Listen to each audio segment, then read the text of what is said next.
Chapter 731. Holding his breath, Wu Qi walked cautiously to one of the supreme towers.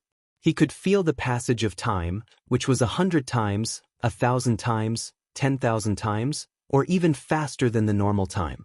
There were a few supreme towers among them, and he only stood there in a daze for a while.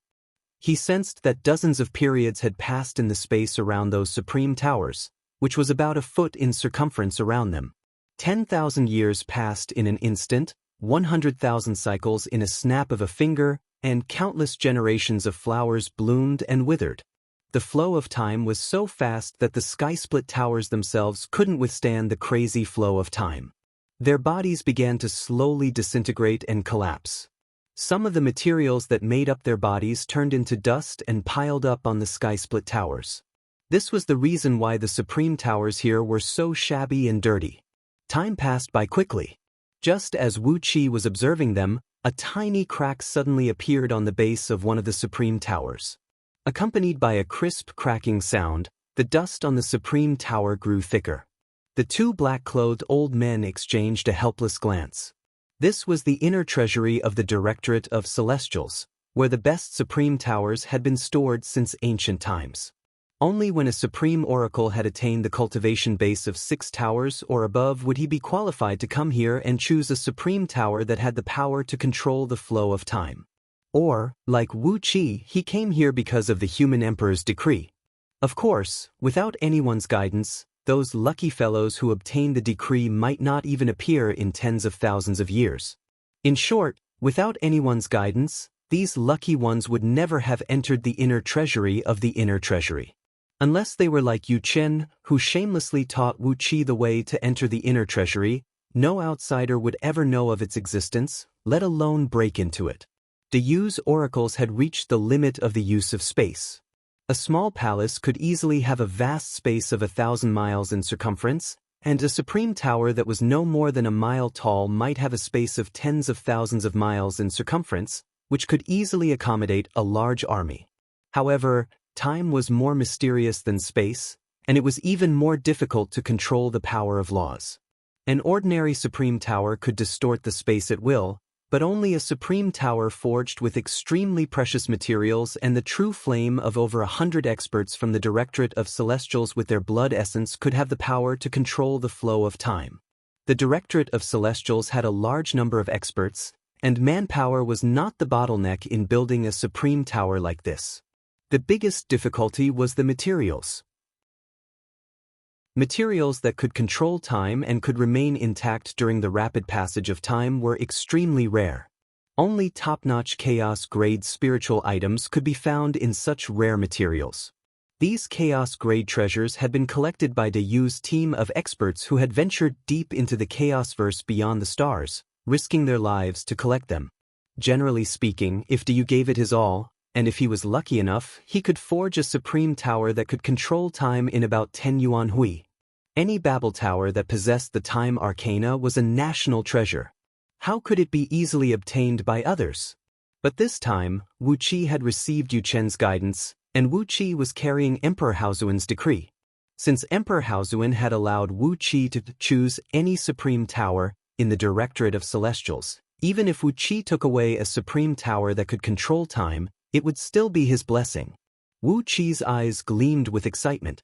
The supreme tower that could control time. Indescribable, absolutely indescribable. Not to mention the benefits these treasures could bring to his cultivation base, just the few top-notch supreme towers here alone could make the time around them pass by in the blink of an eye in the outside world for dozens of yuan hui.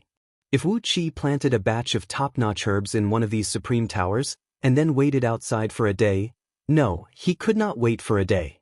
If he waited for a day, perhaps the supreme towers would already be full of demon immortals in the form of various spirit herbs. As long as he waited for a tenth of a second, he would be able to obtain countless powerful spirit herbs that were tens of thousands of years old. Or, if he threw a group of cultivators whose souls were under his control into the supreme towers, what kind of existences would they become when they reappeared? Heaven immortals should not come out and embarrass themselves, and gold immortals were just ordinary primordial immortals. That was not impossible. Of course, To control the passage of time, there would be a huge consumption and a very high requirement for Wu Qi's cultivation base. But with these supreme towers, there were infinite possibilities. Nodding and smiling at the two black-clad old men, Wu Qi said in a deep voice, "The most dilapidated one." I'll take it." Not allowing the two old men to speak, Wu Qi pointed his finger out, and a stream of blood shot out, shooting toward the highest supreme tower on the stone shelf in the middle. It was only the size of a baby's fist, but it was dilapidated, and the passage of time had stirred the surrounding void into a chaotic mess. Wu Qi's blood essence slowly shot out. When it was 1 foot away from the supreme tower, a great amount of blood suddenly sprayed out from all the pores on his body, as a terrible suction force was madly sucking his blood essence. Damn it! Wu Qi's eyes went wide. How could a top-notch treasure require so much blood essence? With a loud cry, he exercised the dragon kill. Abruptly, Wu Qi's body grew taller. His blood and energy were tumbling inside him, and a powerful life force was surging rapidly in his meridians like a great river. A huge amount of blood essence kept flowing out of his bone marrow, turning into a torrential wave of blood that shot out of his body and rushed toward the Supreme Tower. The dust on the surface of the ancient and dilapidated Supreme Tower was slowly sucked into the tower, and the tower, which was full of potholes and cracks, was gradually repaired. A strange light flickered at the top of the tower, and the distorted space around it gradually returned to normal. As Wu Qi's blood essence kept being injected into the Supreme Tower, a faint layer of blood-red light gradually covered the surface of the tower, and a layer of fine, twisted, blood-red runes was gradually extending from the base to the top. One of the black-clothed old men cried out in alarm, "Be careful, Marquis of East Sea Province. This top-notch Supreme Tower requires a lot of blood essence, and no one except the Supreme Oracle can cope with its extraction." The faces of the two old men twisted with fear. They were well informed, and they knew that Wu Qi, who was rewarded by Emperor Haozuan, was the new trusted subordinate of King Yufeng, who was the son of King Yangshan, who was extremely powerful in the imperial court of Diyu. To put it bluntly, although they were the supervisors of the treasury under the Directorate of Celestials, if something happened to Wu Qi here, all Gao had to do was complain to King Yangshan, and both of them would be doomed eternally, and their families and clansmen would definitely be implicated. Never in their wildest dreams did they expect that Wu Qi would spill his blood essence on the Supreme Towers without asking them how to collect them. Their faces pale with fright, the two old men rushed to Wu Qi's side and hurriedly pulled out a poisonous dragon blood pill from under their sleeves. It was a pill that could replenish one's blood essence and energy essence, and could produce a large amount of blood essence in a short period of time without harming one's foundation. But before they could feed the pill to Wu Qi, they heard Wu Qi let out a dragon roar, and a deafening rumble that sounded like the rising tide of a great river rang out from his body as his body abruptly grew tens of feet taller. A formidable aura burst out of Wu Qi's body in the form of a 9-nether ghost flame, which stood 1,000 feet tall. The two black-clothed old men were so frightened that they turned tail and fled. He opened his mouth and spat out a column of blood that was as thick as a water tank, smashing into the Supreme Tower that had begun to spin rapidly like a beam of blood. Good heavens! How did this guy cultivate? Why is his blood and energy even stronger than those lords? The two old men had been in charge of the treasury of the Directorate of Celestials for many years, and they had seen countless formidable oracles who came to collect the Supreme Towers.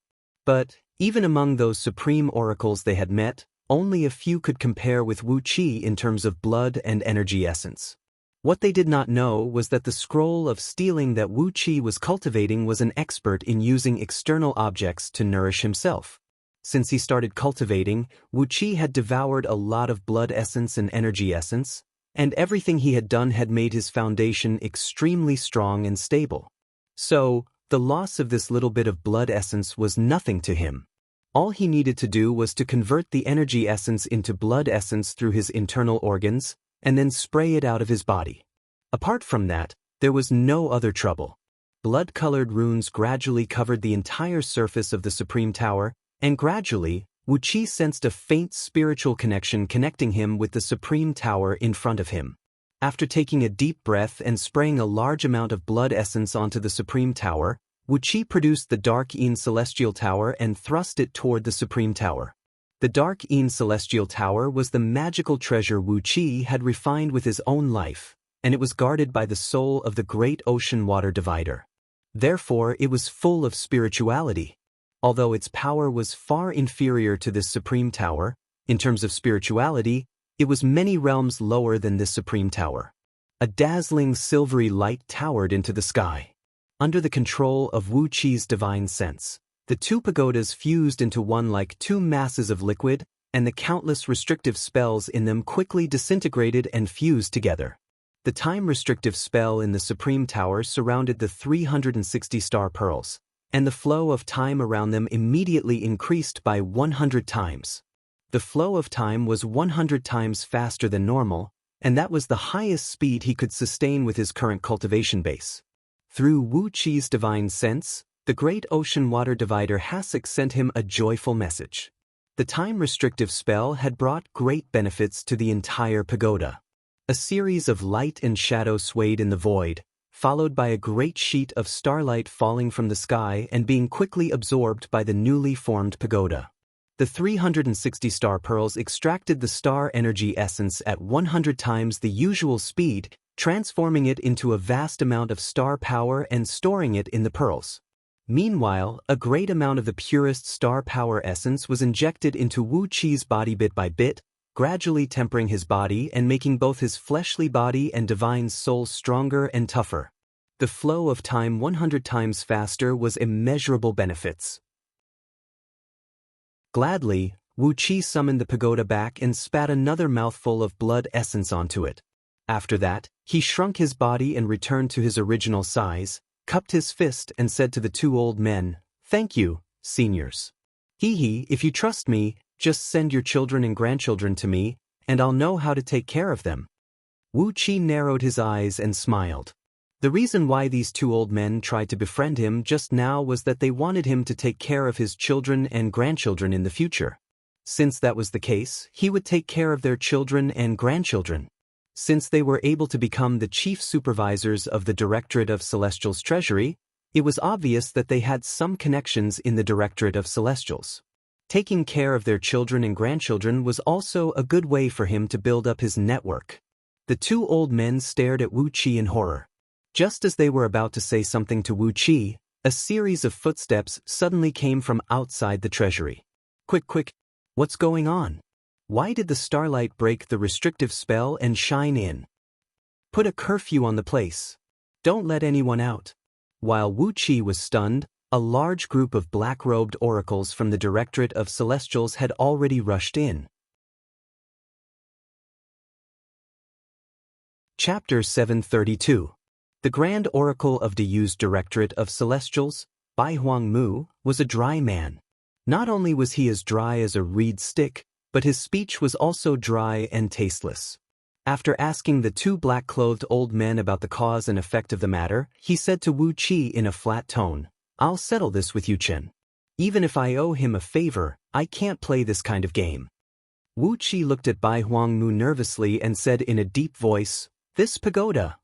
Bai Huangmu shook his head and said, "Since you've already taken it, this pagoda is naturally yours. Marquis of East Sea has His Majesty's decree, and it's your blessing to have this pagoda. It has nothing to do with you, so you don't have to think too much about it. Someone, send the Marquis of East Sea away." A few black-clothed oracles walked up slowly and motioned Wu Qi to leave the inner treasury. Wu Qi gave Bai Huangmu a look, cupped his fist, and silently bowed to him, then followed the oracles out of Diyu's Directorate of Celestials. The matter was solved more easily than Wu Qi had imagined. When the two pagodas merged into one just now, the star pearl and the restrictive spell of time had undergone some wonderful changes. The sudden increase in gravity had allowed the high-altitude star force to break through the protective formation of the inner treasury and crash into it. This matter had even alarmed the Grand Oracle, Bai Huangmu. The Bai Huang clan was the #1 clan in the branch of Diyu's Directorate of Celestials. About 10% of the supreme oracles in the history of Diyu were from the Bai Huang clan, which showed the clan's prestige and status in Diyu. As the current Grand Oracle of Directorate of Celestials and the immediate superior of all the Directorate of Celestials in Diyu, Bai Huang Mu's cultivation base had reached an unfathomable level. Wu Qi was afraid that he would be in trouble if he disturbed this mighty figure. But he did not expect Bai Huang Mu to be so easy to talk to. After asking him a few questions, he let him leave the Directorate of Celestials smoothly. As for how he would explain it to Yu Qin, this matter had nothing to do with Wu Qi. Since Yu Qin dared to guide Wu Qi to obtain a treasure that could control time, it was clear that he was not afraid of Bai Huang Mu's wrath. The Directorate of Celestials was located on the east side of Liangzhu, between a long stretch of hills. Countless palaces and palaces could be seen dotting the mountains and valleys. Along the way, Wu Qi had memorized all the paths from the inner treasury to the periphery of the Directorate of Celestials. Along the way, he had passed by at least 1,000 palaces of varying sizes, each of which was frequented by numerous oracles. These were just the palaces they had passed on their way out of the inner treasury. There were still many more palaces hidden in the fog behind the mountain, and Wu Qi could not see them. The scale of the Directorate of Celestials in Liangzhu was simply astonishing. Led by a few black-robed oracles, Wu Qi left the Directorate of Celestials. After showing Wu Qi the way to Liangzhu and telling Wu Qi where to find Gao and the others, the black-robed oracles turned and left, ignoring Wu Qi. Wu Qi shook his head. He glanced around for a while and memorized the terrain around the Directorate of Celestials. Then, he glanced at the city wall dozens of miles ahead of him, then walked toward the city with resignation. Gao should be waiting for him in King Yangshan's mansion. King Yangshan held great power in the imperial court of Diyu, and was one of the most important ministers of Diyu. As long as Wu Qi entered the city, it would not be difficult for him to find out where his mansion was. Just a few miles out of the Directorate of Celestials, there was a great river about 100 miles wide, which curved into an arc at the edge of Liangzhu. Wu Qi walked along the river bank and arrived at the east gate of Liangzhu. Like the other great rivers in Yuxiong Plain, 70% of the water in this river was liquefied natural energy, and the remaining 30% was clear water. The river was not paved with sand, but gems the size of fists and jades the size of human heads. Just by casually tossing and turning in this river, one could find rare and precious treasures in the outside world. In the grass by the river, there were a few old fishermen in straw raincoats fishing with fishing rods in their hands. These fishermen had strong muscles and bones. Even though they didn't practice any cultivation methods, their physical strength was extremely shocking. Wu Qi scanned their bodies with his divine sense and found that their fleshly bodies were as strong as that of lower-grade heaven immortals, and the strength in their hands was enough to move a great mountain.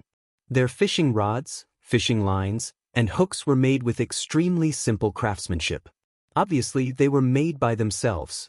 But the fishing rods were made of gold-spotted purple bamboo, the fishing lines were silk-spun by 10,000-year-old snow silkworms, and the hooks were ground from star-patterned dark iron. If this set of luxurious fishing gear were to fall into the hands of an immortal, he could casually refine it with his natal true flame for a few days, and then infuse it with a strong item spirit, and it would become the material for a set of upper-grade heaven immortal artifacts. Wu Qi could not help but grin as he watched the few old fishermen pull out golden carps that were as long as a man from the river. These carps had long whiskers, golden scales, and blinking eyes that looked like the eyes of a dragon. Every time they blinked, a golden gleam would shoot out of their eyes. Clearly, they were all fish spirits that had grown up. Hovering over Wu Qi's head, Ao Buzan sighed faintly and said, "If they are given the right opportunity, they will become dragons. But why are they going to become the food on a plate after being caught by someone here?" Wu Qi shook his head and said nothing. He gave the few old fishermen a look, then walked toward Liangzhu, speechless. The natural energy in Yuxiong Plain was so strong that the mortals here were different from those in the outside world. These old fishermen had never cultivated, but their overall strength was no weaker than heaven immortals. Yuxiong Plain was 100 billion miles wide, and it had more than 1 trillion people. With just an order from Diyu, he could easily recruit a large army in 10 days with all kinds of cultivation techniques.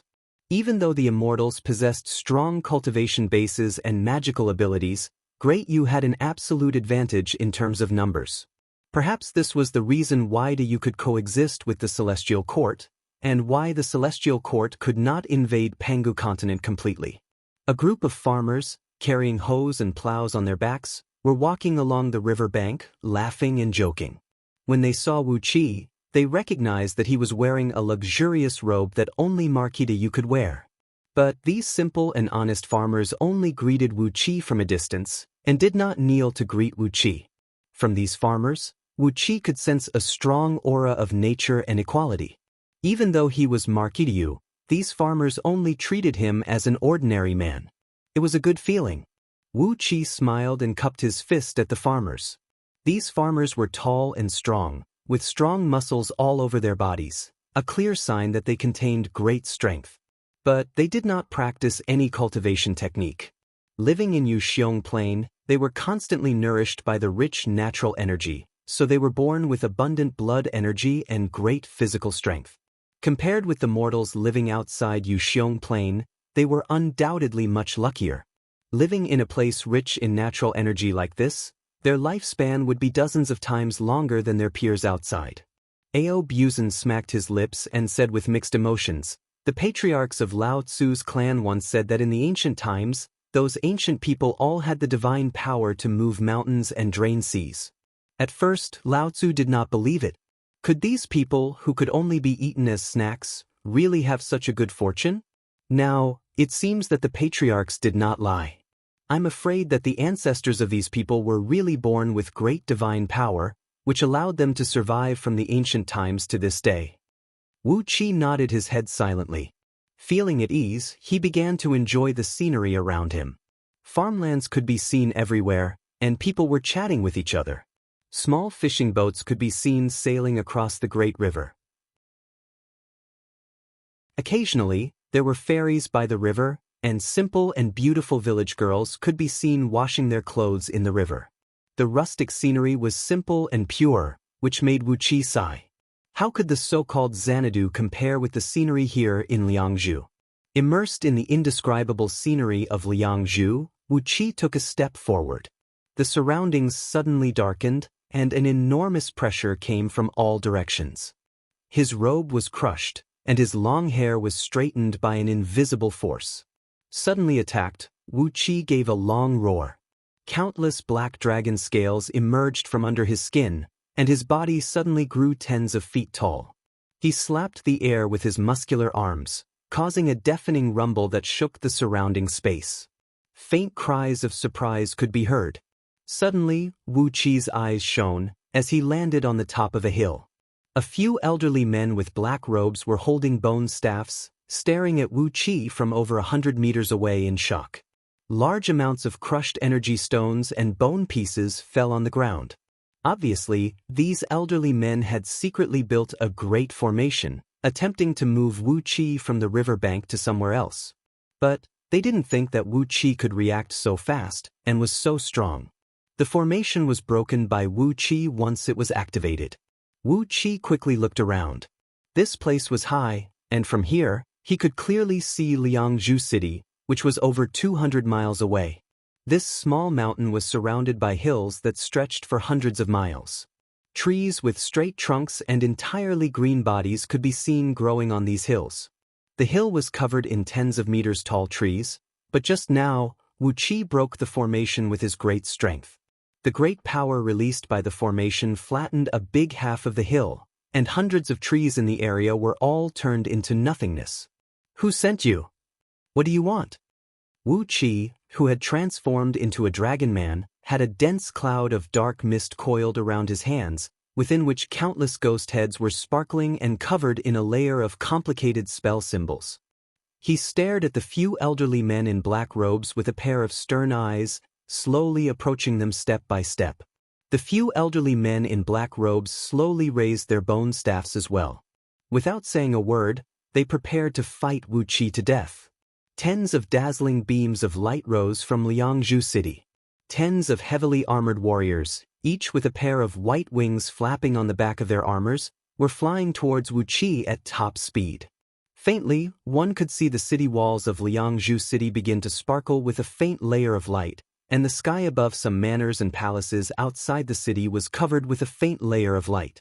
Within a blink of an eye, Liangzhu City suddenly woke up like a sleeping beast, showing its claws and teeth without hesitation.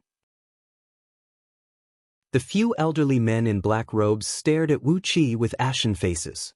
One of them said with a dry voice, "Never mind, you actually destroyed our illusionary flying formation. We failed to complete the task assigned by our master, and we deserve to die, but you have ruined our master's great plan, so you deserve to die as well." Wu Qi suddenly pounced forward, attempting to capture one of them alive and interrogate him. But when the few elderly men in black robes heard Chi-Chi's weird laughter, black blood gushed out of their eyes, ears, nose, and mouth simultaneously. Before long, their bodies disintegrated into puddles of dirty blood, and even their souls were corroded by the strong poison. What a cruel method! Wu Qi sensed a coldness from his back.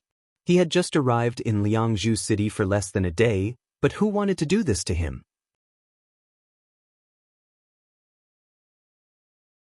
Chapter 733.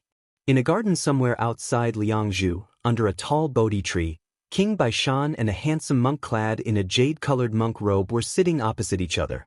The Bodhi tree was surrounded by countless restrictive spells that were visible and invisible to the naked eye, and a large group of King Baishan's trusted subordinates were hiding in the dark, keeping an eye on the surroundings. No one could easily break into this place. Holding a cup carved out of black stone, King Baishan sipped the tea from it. The monk, whose scalp was clean-shaven and who carried himself elegantly, was smiling and fiddling with a scroll made of silk that was as white as snow in front of him. On the scroll was a map that flickered with light and shadows, and it was marked with the words "Garrison Changing Map of Dayu's Western Heavenly Tribe." The sound of footsteps could be heard as King Zhangqiu and Lord Long Yang, who was clad in a white robe, approached side by side. King Zhangqiu bowed to King Baishan and called him "Father" respectfully. Lord Long Yang smiled and clapped his hands. White lotuses drifted out of his fingertips as he greeted the monk in a soft voice. Junior Long Yang offers greetings to Prabhudaratna Buddha. Prabhudaratna Buddha raised his eyelids and glanced at the white lotuses drifting down from Lord Long Yang's fingertips. He chuckled and said, "Recluse Long Yang and the Buddhist League are fated to meet, so there's no need to be overly courteous. By the way, has that Tan Lang been sent to Prison Dragon Pool?" Lord Long Yang stood aside with a smile on his face, his eyelids slightly drooping, and did not say a word. King Zhangqiu's face turned a little unsightly as he said in a deep voice, "I can't believe that Tan Lang has cultivated the dragon kill, and his physical strength, divine abilities, and magic power are not weak. I've sent a few oracles to lay out a formation to capture him, but he actually broke it halfway and escaped." King Baishan's face twitched slightly. "Then where are they now?" he asked with a cold grin. "They have taken the rotting soul pill," said King Zhangqiu coolly. "Their flesh and bones have turned to mush, and their souls have perished." King Baishan's face relaxed abruptly. "It's good that they are dead," he said coolly. "Make sure their families are well compensated." Putting down the teacup in his hand, King Baishan turned to Prabhudaratna Buddha and said with a cold grin, "I've already shouldered a great responsibility by escorting you here, Buddha. Let's call it a day. I won't risk my life for an insignificant boy again. If Buddha can kill him, then kill him. If you can't, then hurry back." Prabhudaratna Buddha rolled up the scroll and shoved it into his sleeve, then clasped his palms together and said in a deep voice, "Merciful Buddha, since your highness has helped me sneak into Yuxiong Plain, how can you let me go so easily? Your Highness said that those old fellows from the Directorate of Celestials have left Yuxiong Plain. Is that true?" King Zhangqiu interrupted. "The tragic death of the former left minister of the Directorate of Celestials has enraged His Majesty. Many elders of the Directorate of Celestials, as well as the leaders of various departments, have been dispatched to search Pangu continent for the murderer. Now, apart from the Grand Oracle of the Directorate of Celestials, Bai Huang Mu, the only ones who can pose a threat to you in Liangzhu are those from the secret palace." Prabhudaratna Buddha smiled. He slowly rose to his feet and said softly, Those people from the secret palace? I've never worried about them. Unless I want to break into the palace and assassinate the human emperor, how can they possibly help me? How can a mere Bai Huang Mu stop me from killing Tan Lang? Looking up at the sky, Prabhudaratna Buddha grinned coldly and said, "Since your highness can't capture Tan Lang and bring him to Prison Dragon Pool, I'll have to kill him myself. Since he dared to kill the messenger sent by me, I will kill him in Liangzhu City. That way, some people will not think that we, the Buddhist League, are really meek and submissive, and swallow everything in silence." King Baishan and King Zhangqiu exchanged a quick glance. Then, King Zhangqiu took a step forward and said, "Buddha, if you want to kill someone, please do it openly. It would be best if you can leave a message explaining why you kill. By the way, Tan Lang is now King Yufeng's most capable confidant, and it is said that Gao intends to cultivate him into a supreme oracle." Prabhudaratna Buddha arched his brows, laughed coldly, and shook his head with a gloomy face. How can a supreme oracle who cultivates both magic and fleshly body exist? Prabhudaratna Buddha sighed. I guess I can only ask him to take a trip to transmigration. If he knows what's good for him, my Buddhist kingdom still lacks a supreme Dharma king. I think he and the Buddhist League are fated. Lord Long Yang put his palms together and chanted the name of Buddha to Prabhudaratna Buddha with a smile. King Baishan glanced at Lord Long Yang, then at his son, King Zhangqiu, and snorted disapprovingly. King Zhangqiu, on the other hand, smiled faintly. He looked at Lord Long Yang, then at Prabhudaratna Buddha, and did not notice the expression on his father's face. Prabhudaratna Buddha gave a subtle smile. With a casual step, he disappeared from under the Bodhi tree. Outside Liangzhu, on top of a hill, Wu Qi was helplessly being questioned by a group of officials from Diyu's punishment court, whose faces were gloomy and stiff like fossils. Dozens of officials whose cultivation bases had reached the 7 stars realm of the second Panga heaven or above, were carefully searching for all kinds of useful clues near the half-collapsed hill. 12 officials surrounded Wu Qi, asking him questions about why he was here, what he had encountered, who he had met, and how the scene had turned into such a state. Even though Wu Qi had the seal and documents of the Marquis of East Sea Province to prove that he was a high-ranking noble of Diyu, these officials did not know what it meant to bend the law for personal gain. They did not care about Wu Qi's identity, and they just treated Wu Qi as the most common suspect, asking him all kinds of questions over and over again. After interrogating Wu Qi for a full quarter of an hour, the officials from the punishment court who were searching the scene had collected some melted slime, some broken formation discs and bone talismans, and a few broken bone staffs. Through the diligent efforts of these well-trained punishment court officials, they managed to piece together most of the fragments of the formation disc, and through a reverse deduction method, they were able to find the exact location where Wu Qi could be teleported to. Prison Dragon Pool was one of the most notorious forbidden lands in Yuxiong Plain. In ancient times, an evil dragon was wreaking havoc in Yuxiong Plain. At that time, Diyu was struggling to escape from an apocalypse of heaven and earth. More than 80% of its elites were killed, and the remaining experts were all severely wounded, no longer able to kill the mighty evil dragon.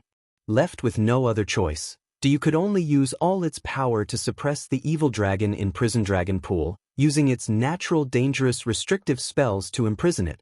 But, as a result of a mistake, the evil dragon was indeed suppressed. But Diyu was so lucky that he actually managed to control all the dangerous restrictive spells in Prison Dragon Pool.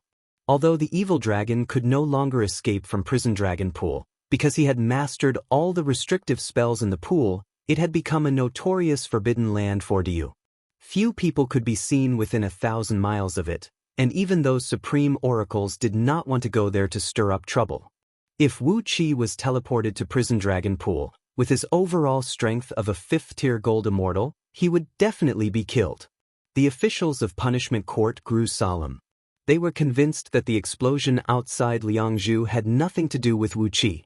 On the contrary, Wu Qi was the victim. Someone wanted to teleport Wu Qi, the newly minted Marquis of East Sea Province, to Prison Dragon Pool with a small-scale teleportation formation. It was murder, a murder against a new noble of Diyu. In Diyu, it was a serious crime, punishable by the extermination of an entire clan. Immediately, a signal was sent back to Liangzhu. More punishment court officials rushed to the scene and began to question Wu Qi about the appearance of the few old men who had set up the formation. At the same time, more and more capable punishment court officials rushed to the scene and began to search the surroundings of the mountain for any evidence that might be useful. Even Wu Qi was astounded by the meticulousness with which they searched. They even found a few strands of hair left on the ground after the bodies of the old men melted away. Wu Qi was glad that someone was going to help him track down the culprit behind the scenes. So, he cooperated with them and casually pointed his finger at the ground, causing a few clumps of mud to rush out from the ground. In just a blink of an eye, they transformed into the lifelike statues of the few old men. The people of Punishment Court quickly uprooted the statues and sent them back to Liangzhu. They were going to trace the identities of the old men based on these statues. As long as they had appeared in Liangzhu with the strength of Punishment Court, they would be able to find out who they were. After such a long interrogation, the officials of Punishment Court had no more questions for Wu Qi. They solemnly warned Wu Qi that he had better stay in Liangzhu until the truth of the matter was found out. After all, Wu Qi was the Marquis of East Sea Province. If anything happened to him in Liangzhu, the entire Diyu would feel ashamed. Wu Qi answered. As he was about to return to Liangzhu under the escort of a few punishment court officials, a white cloud suddenly rolled down gently from the sky toward the mountaintop. The cloud, which was a few miles in circumference, was filled with a faint fragrance and a deep chanting that went straight to the soul. It seemed to be moving slowly, but in fact, it enveloped the entire mountaintop at an incredible speed. The officials of Punishment Court, from the servants who had no cultivation base to the few punishment officers who had reached the 8 stars realm of second Pangu heaven, all fainted. Snoring softly, they were swept up by the cloud without any resistance and sent to an unknown place. Amidst the dense cloud, Prabhudaratna Buddha, clad in a jade-colored monk robe and with a smile on his face, strolled out slowly. At the sight of the solemn Prabhudaratna Buddha in front of him, Wu Qi suddenly realized who he was. Prabhudaratna Buddha? Since Wu Qi came to Pangu continent, he had offended several people from the Buddhist League. But the only one who could find out his identity as Tan Lang and sneak into Yuxiong Plain to hunt him down was Prabhudaratna Buddha. Not only had Wu Qi killed his emissary, Ming Li, but he had also given the monk's head to Gao as evidence and sent it to Diyu's imperial court. Wu Qi's casual act had allowed Diyu to make all kinds of arrangements against the Buddhist League. It would be strange if Prabhudaratna Buddha did not come looking for trouble with him. Prabhudaratna Buddha smiled faintly, put his palms together, and chanted, "Benefactor Tan Lang, you have made the Buddhist League suffer a lot." Then he reached out his right hand, and a huge golden palm grabbed down toward Wu Qi amidst a thunderous chanting.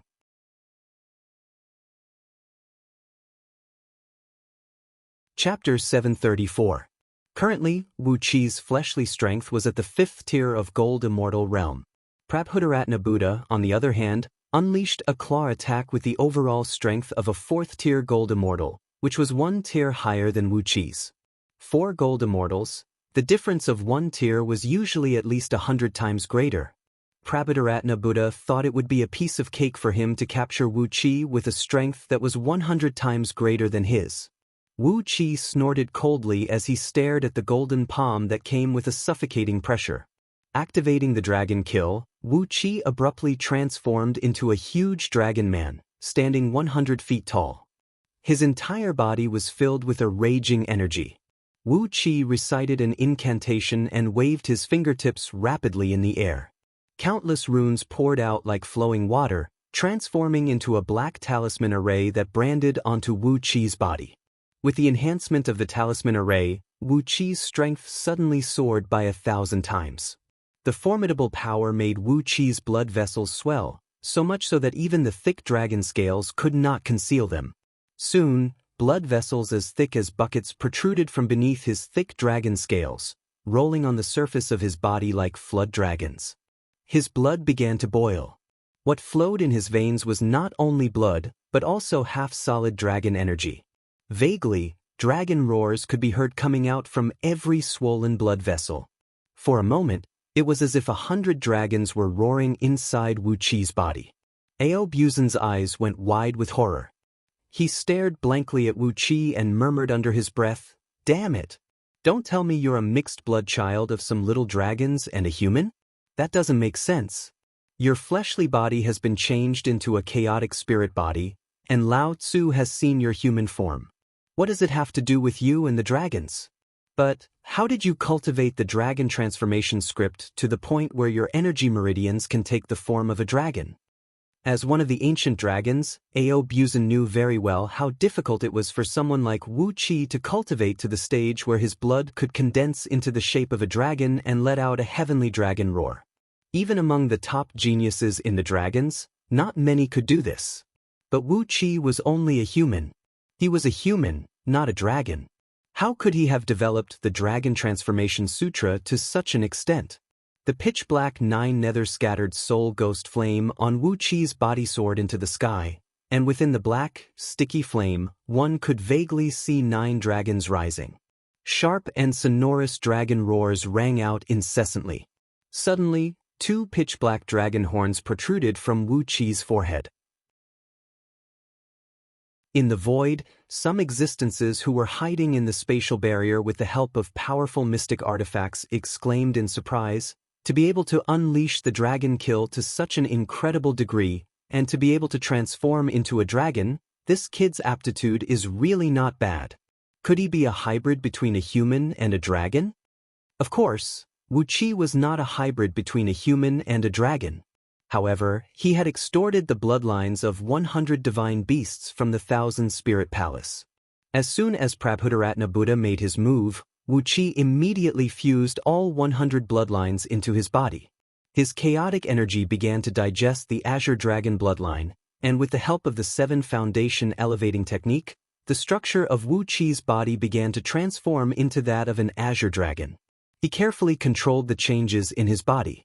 Apart from his outer appearance, which still looked like an ordinary humanoid dragon's, all of Wu Qi's muscles and blood meridians had turned into the flesh of dragons. By using the dragon kill with a pure dragon's body, Wu Qi's physical strength was immediately enhanced to an incredible degree.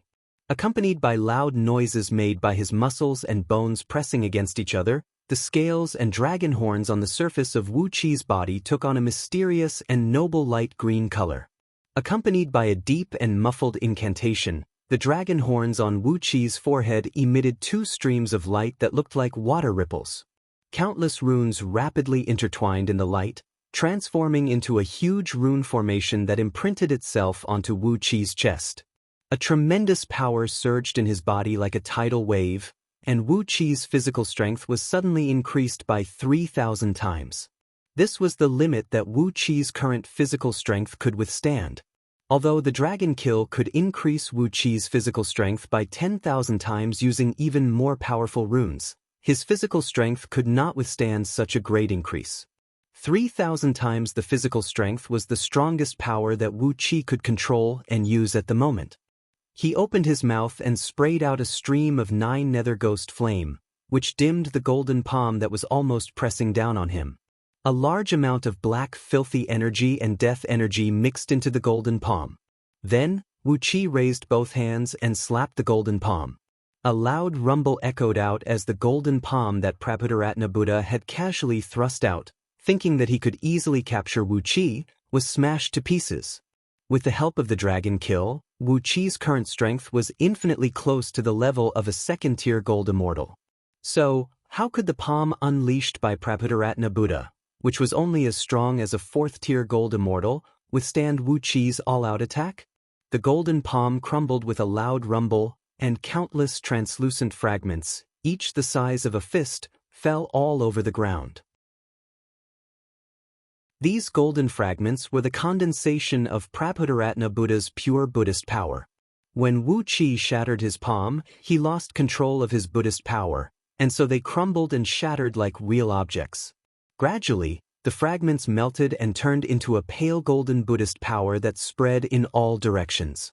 Nourished by this Buddhist power, the stones on the ground, which were already rich in natural energy, were gradually transformed into relics and jades.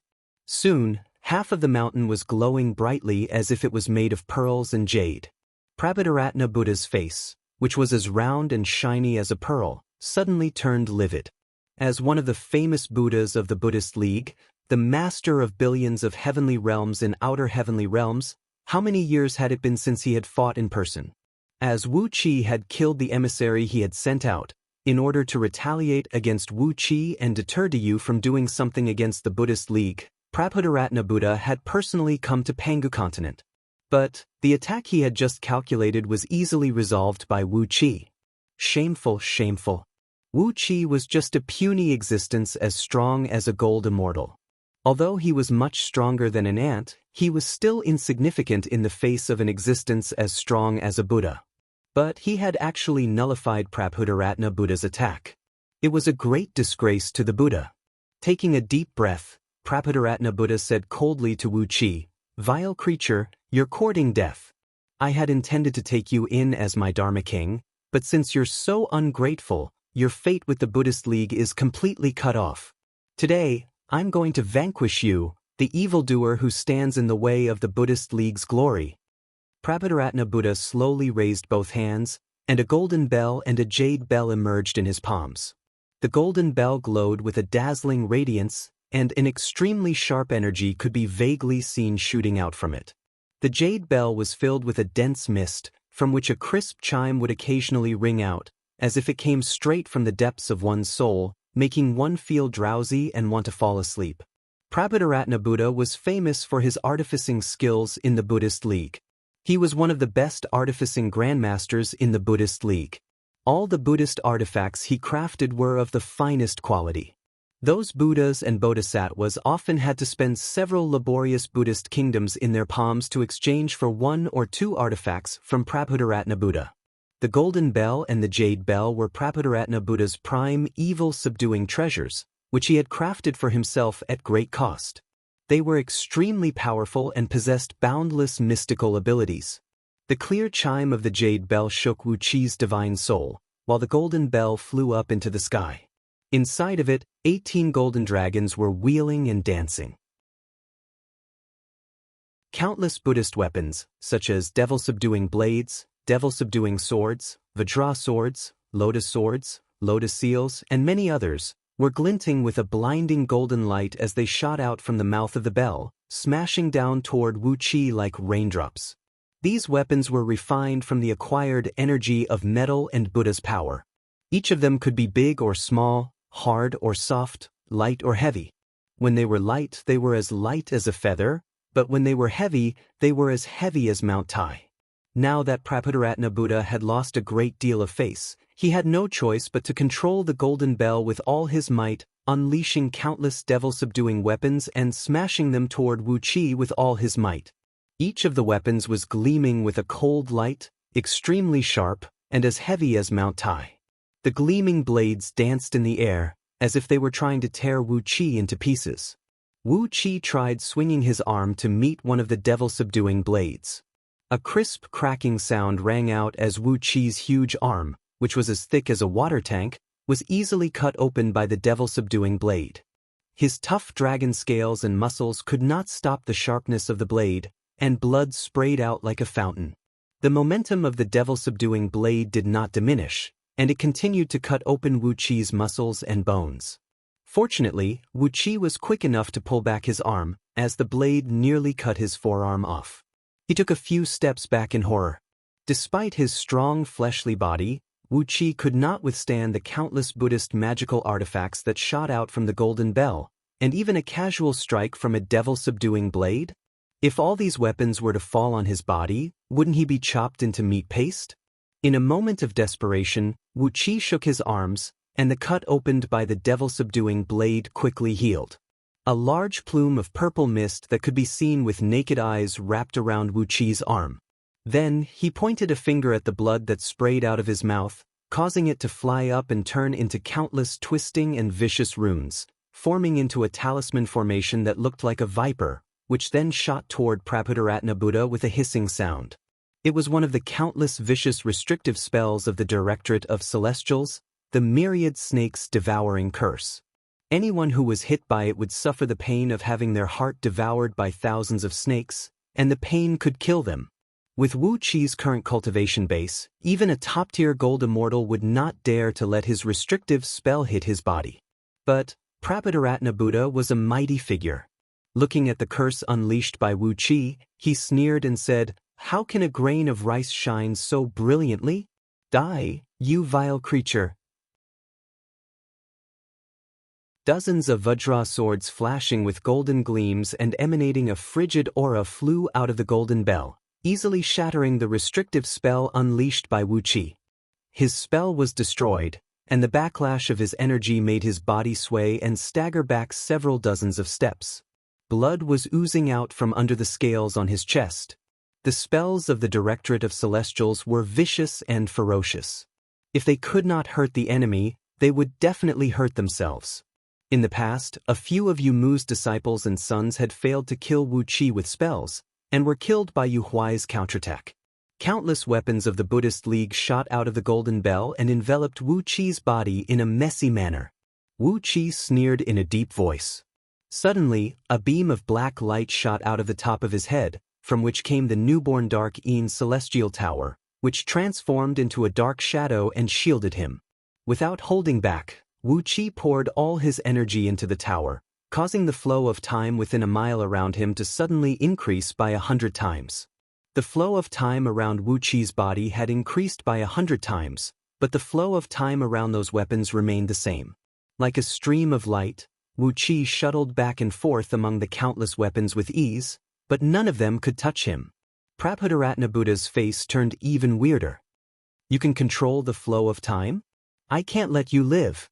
Then he flipped his palms, and the jade bell in Prabhadaratna Buddha's palms gave out a slow and clear ringing.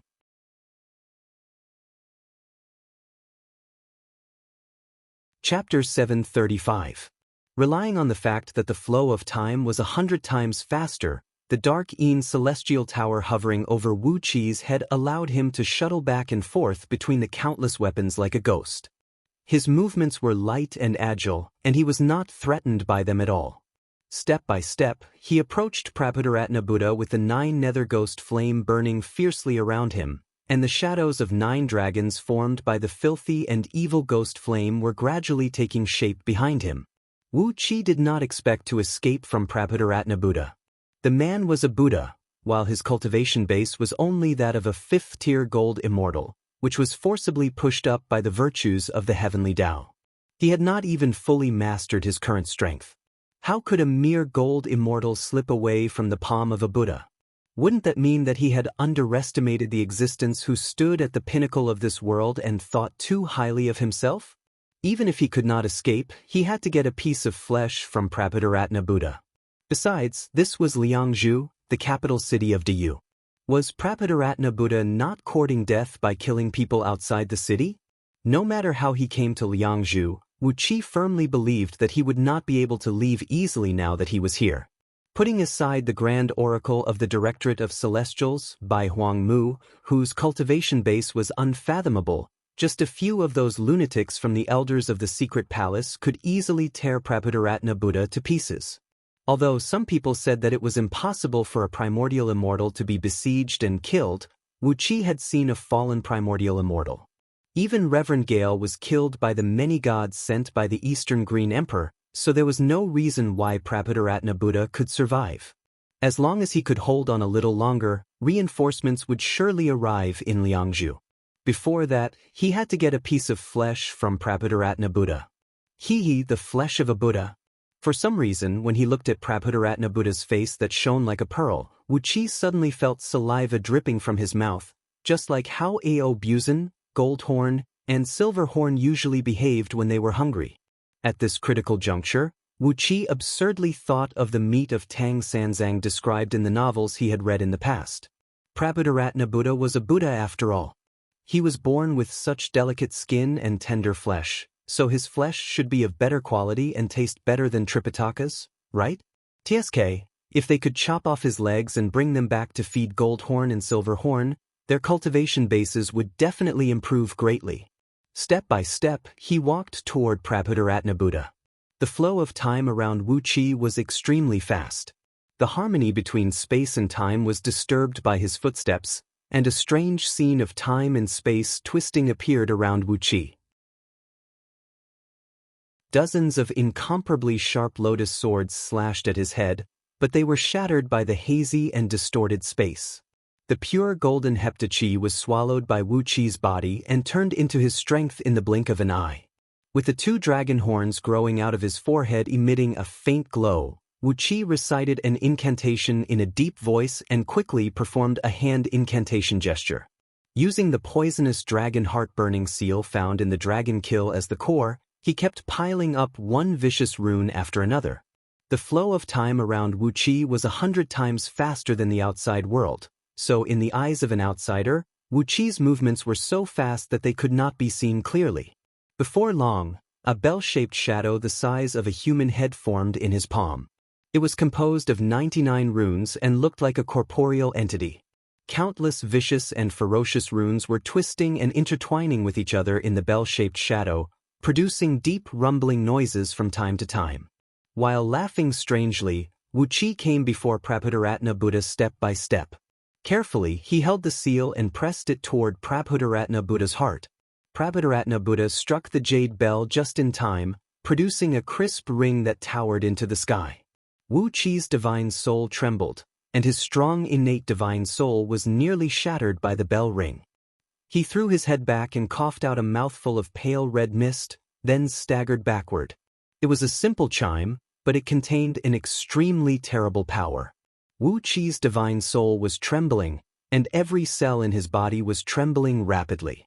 The dragon scales on his skin cracked and broke in just a blink of an eye, and the 2 dragon horns on his head were broken as well.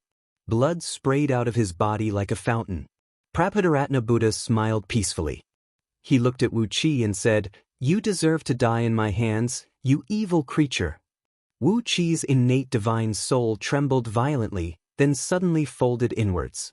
Not only did it not shatter, but it even shone with an even more dazzling light. A dragon roar came out of Wu Qi's mouth. The black light in Wu Qi's eyes shone tens of feet away as he cried out, "You want me to die? How can it be so easy?" An innate divine soul was not something an acquired soul could compare with. Wu Qi's divine soul was filled with the chaotic power, which could not be broken by any ordinary magic or divine ability. On top of that, he had absorbed the soul essence power of countless living beings, and after being purified and tempered by the divine flame of order, he was able to produce the innate chaotic divine soul he had today. Although the bell toll of Prabhudaratna Buddha could kill all the gold immortals under the heaven, it could not kill Wu Qi. With both hands pointing out, the bell-shaped shadow on Prabhudaratna Buddha's chest exploded with a boom.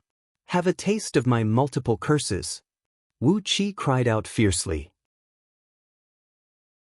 99 layers of vicious runes exploded at the same time, each with a terrible power.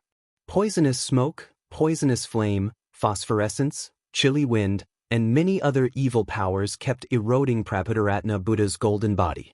Like a red-hot iron plate touching a cold water, half of Prabhudaratna Buddha's body was enveloped by thick smoke and ghost fire, and sizzling noises could be heard from time to time.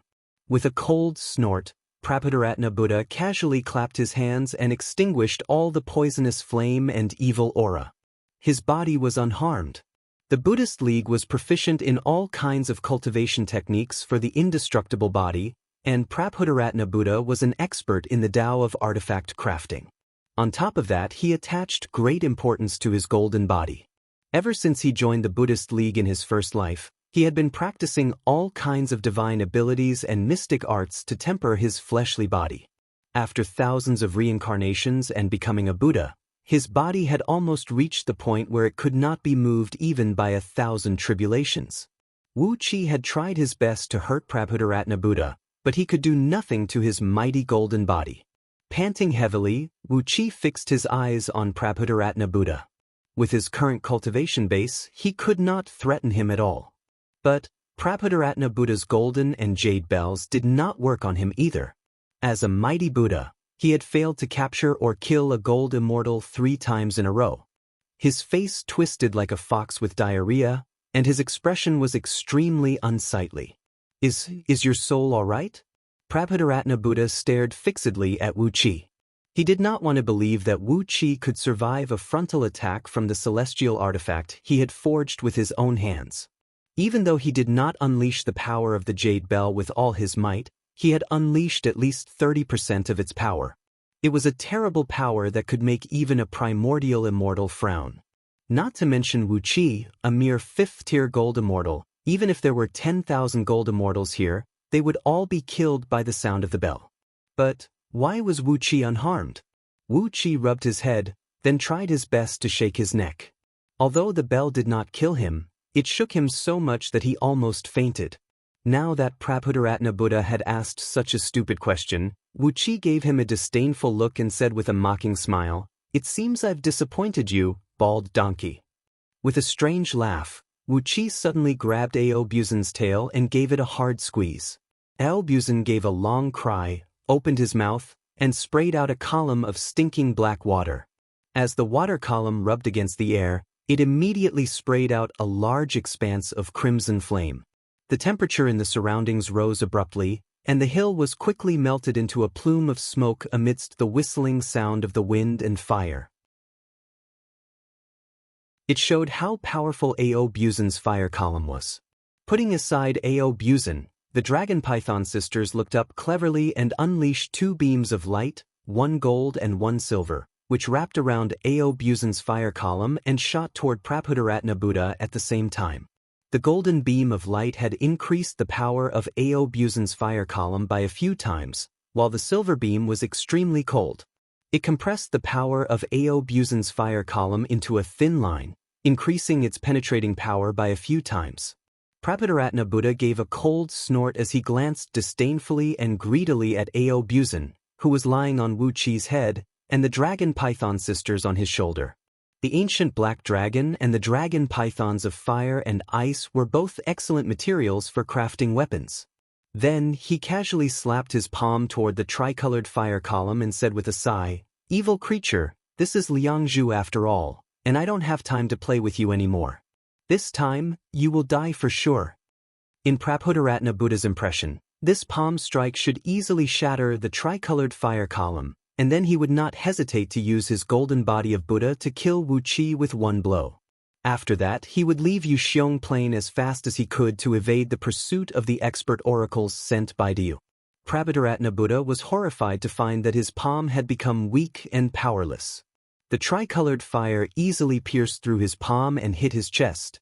The strange hot airflow and cold air rushed into his indestructible golden body of Buddha. Then a loud boom rang out, and a large patch of flesh and bones on Prabhudaratna Buddha's chest exploded. Some of them were burning fiercely, while some were quickly frozen into ice cubes. This was... Wu Qi was stunned. Were Aobuzen and his companions so powerful? Aobuzen was stunned as well. He lifted his upper body stiffly, pointed his claws at Prabhudaratna Buddha, and murmured to himself, "This monk must be a playboy. He must have practiced the delightful Zen the wrong way last night and given all his cultivation base to his woman. Otherwise, how could he be so weak?" The Dragon Python sisters stared at each other in bewilderment. How could he seriously injure a Buddha with just 1 strike? How was that possible? They looked at each other in bewilderment. It was impossible. They knew how strong their cultivation base was. They could deal with ordinary gold immortals, but the one in front of them was a Buddha at the level of primordial immortal. Prabhudaratna Buddha was even more stunned. He stared in horror at his pierced palm and shattered chest, then howled at the top of his voice, "My indestructible golden body, my... No, what is this? What is this?" "This is the Avicii incense, a treasure specially made to deal with golden bodies of Buddhas." A cold voice rang out from the sky. The void rippled, and then 18 pitch-black supreme towers of different shapes emerged out of thin air. Immediately after that, the void in the 4 directions of the hill trembled, and then 6 supreme towers emerged from each direction. The ground below collapsed with a rumble, revealing a huge, bottomless pit, in which 18 supreme towers hovered above the bottomless abyss. Up, down, left, right, front, back, All 6 directions were sealed off by a terrifying energy. Prabhudaratna Buddha was dumbfounded.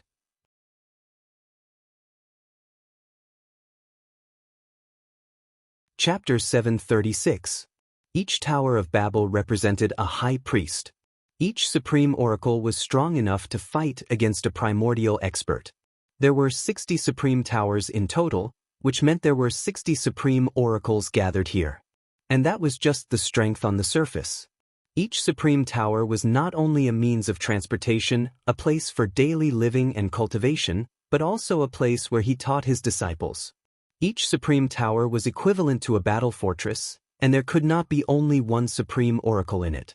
For example, Yugu, whom Wu Qi was familiar with, had hundreds of disciples, nearly 10,000 servants and maids, and 30,000 armored guards with superb cultivation bases in his supreme tower.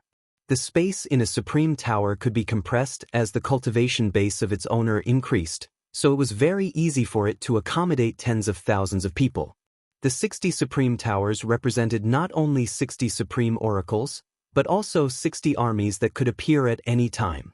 Except for an unlucky guy like Gao Guang, who Wu Qi had killed when he summoned his thunder tribulation and sneaked out to attack those younger heaven immortals and itinerant cultivators without bringing any attendants with him, and was killed by Wu Qi in the end. No matter where they went, the other supreme oracles always brought their disciples and guards with them.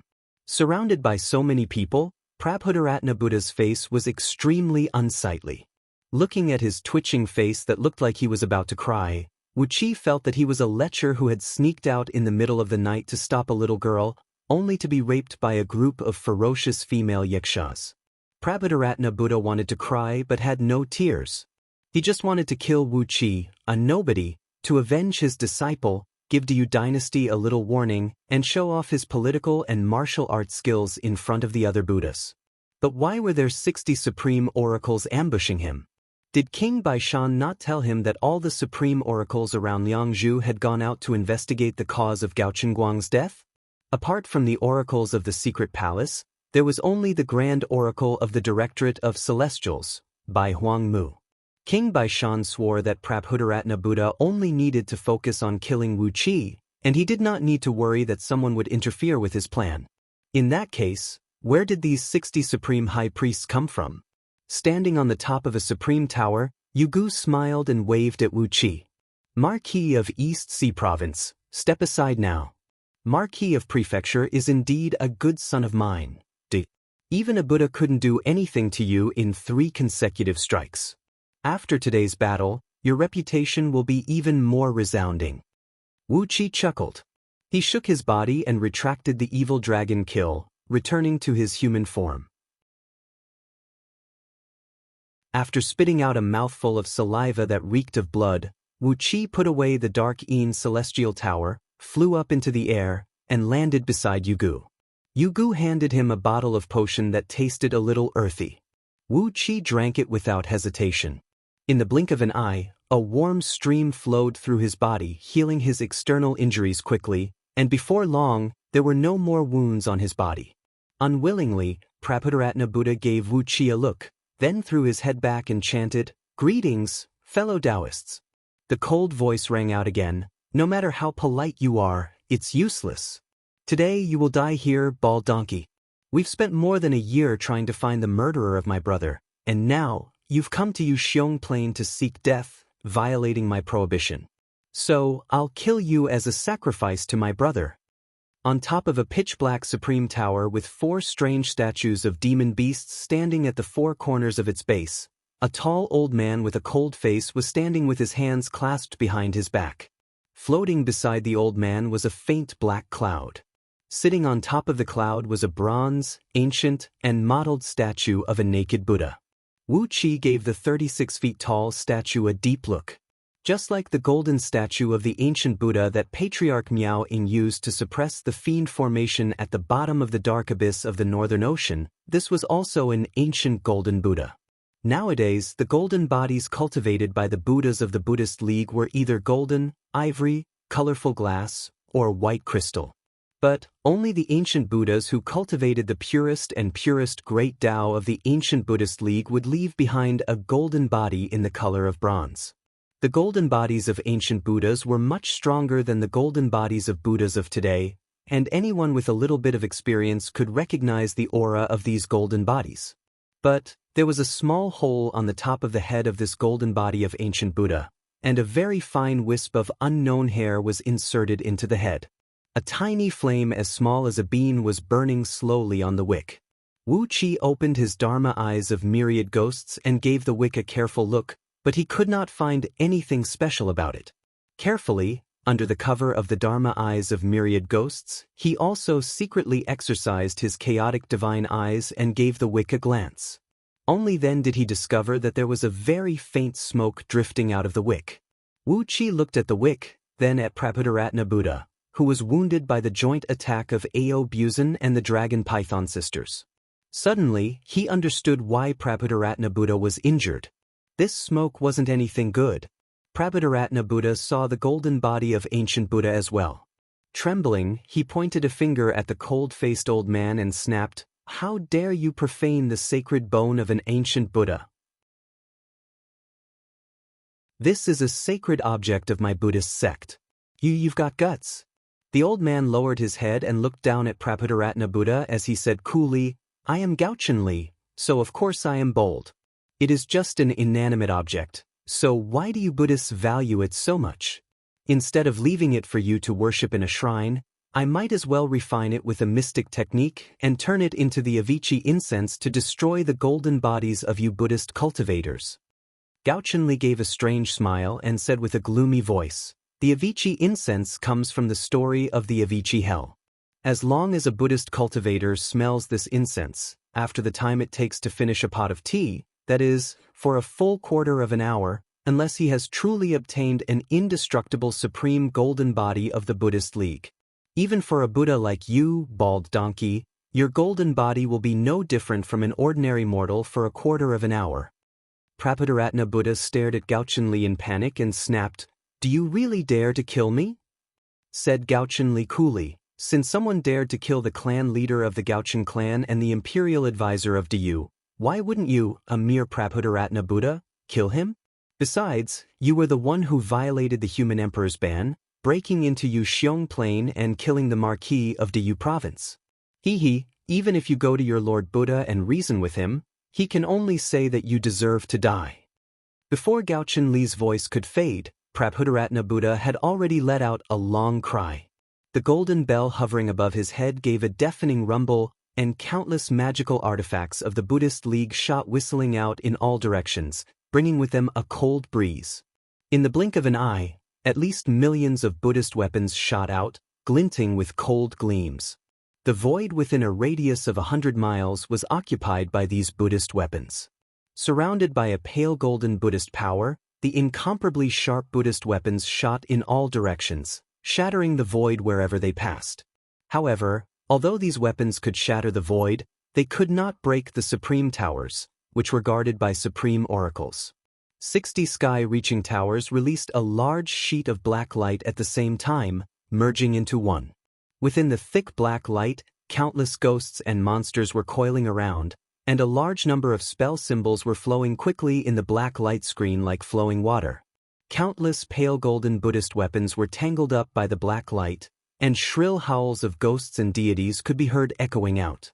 In the blink of an eye, these extremely powerful weapons, which even Wu Qi's Dharma idol could not defend against, shattered one after another. Gauchenli sneered. A pitch-black bone hammer made of an unknown bone flew whistling up into the sky, surrounded by a sheet of green flame that was only the size of a fist. With a sway in the air, 9 gigantic celestial fiends emerged around the bone hammer. Accompanied by a deafening rumble, the bone hammer, which had expanded to 1,000 feet long, plunged down from the sky with the 9 celestial fiends, knocking Prabhudaratna Buddha's golden bell to the ground. Before Prabhudaratna Buddha could snatch back his treasure of fiend refinement, Yugu laughed evilly and stamped his foot. Immediately, dozens of huge green-striped spiders rushed out of his supreme tower. These ferocious venomous bugs lifted their buttocks and sprayed out spider webs that were as thick as chicken eggs and stinking. Countless spider webs wrapped around the golden bell and dragged it over to Yugu in an instant. Yugu quickly fished out 13 spirit talismans made of demon beast skins from under his sleeve and stuck them on the golden bell. No matter how Prabhudaratna Buddha roared and howled, or how he chanted and performed incantation gestures, the golden bell only swayed a few times, and could not fly back to him. Prabhudaratna Buddha cursed angrily. With a wave of his hands, hundreds of magical artifacts of the Buddhist League flew out from around him, gleaming with golden light. These Buddhist magical items were forged by Prabhudaratna Buddha himself with the best materials he had accumulated over countless tribulations. Some of them had been given to the bodhisattvas and arhats under his sect, but he was reluctant to give most of them to others. So, he had been keeping them in his body and nourishing them. Today was a critical situation. If he did not fight with all his might, he would be killed on the spot. So, regardless of the heartache he had over his wealth, he unleashed all the magical artifacts he had, wrapping himself with hundreds of them, and was ready to rush out from the west. As long as he could break through a small opening, he was confident that he could leave Pangu continent. After all, for an almighty expert of the primordial realm, one step was the distance between heaven and earth, and it would only take him a few breaths of time to return to his Buddhist kingdom. But how could the trap laid out by 60 supreme oracles allow Prabhudaratna Buddha to escape? The bone hammer in Gauchen Li's hand fell whistling through the air, knocking a few magical artifacts to the ground with each strike. The other supreme oracles followed suit, and in less than 2 breaths of time, even the jade bell in Prabhudaratna Buddha's hand was snatched away. Prabhudaratna Buddha was like a wealthy man who was robbed by thieves in the depths of the mountains. In just a few moves, he was stripped clean by a group of experts. Apart from his monk robe, he had lost all his magical artifacts. With a furious roar, Prabhudaratna Buddha gritted his teeth and produced his natal relic, trying to fight back. But the 60 supreme towers suddenly closed inwards, and the joint attack of 60 supreme oracles, whose cultivation bases were not weaker than Prabhudaratna Buddha, immediately crushed Prabhudaratna Buddha, who had lost his mighty golden body. A deafening rumble rang out, and a vast amount of golden flesh and blood splattered down. Aobuzan and the dragon python sisters roared happily, opened their mouths, and rushed out to devour the flesh and blood. Prabhudaratna Buddha had fallen outside Liangzhu.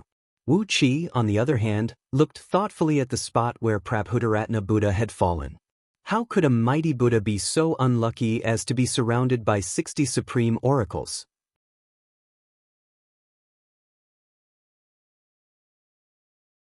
Chapter 737. Just like that, a Buddha had fallen. Wu Qi sensed a strong aura of conspiracy from the fall of Prabhudaratna Buddha. Prabhudaratna Buddha was a primordial immortal Buddha, an important figure of the Buddhist League, and one of the 8 Buddhas who were responsible for the Buddhist League's missionary work on Pangu continent, had foolishly come to Pangu continent, violated the human emperor's ban, and sneaked into Yuxiong Plain just to vent his anger on a nobody like Wu Qi. And Wu Qi, a nobody, had unknowingly acted as bait.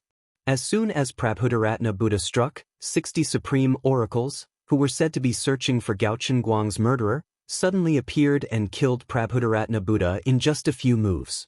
No matter how one looked at it, it smelled like a conspiracy. Hundreds of oracles were busy cleaning up the battlefield. For to use oracles, the materials of a Buddha, even a single hair, were extremely precious treasures.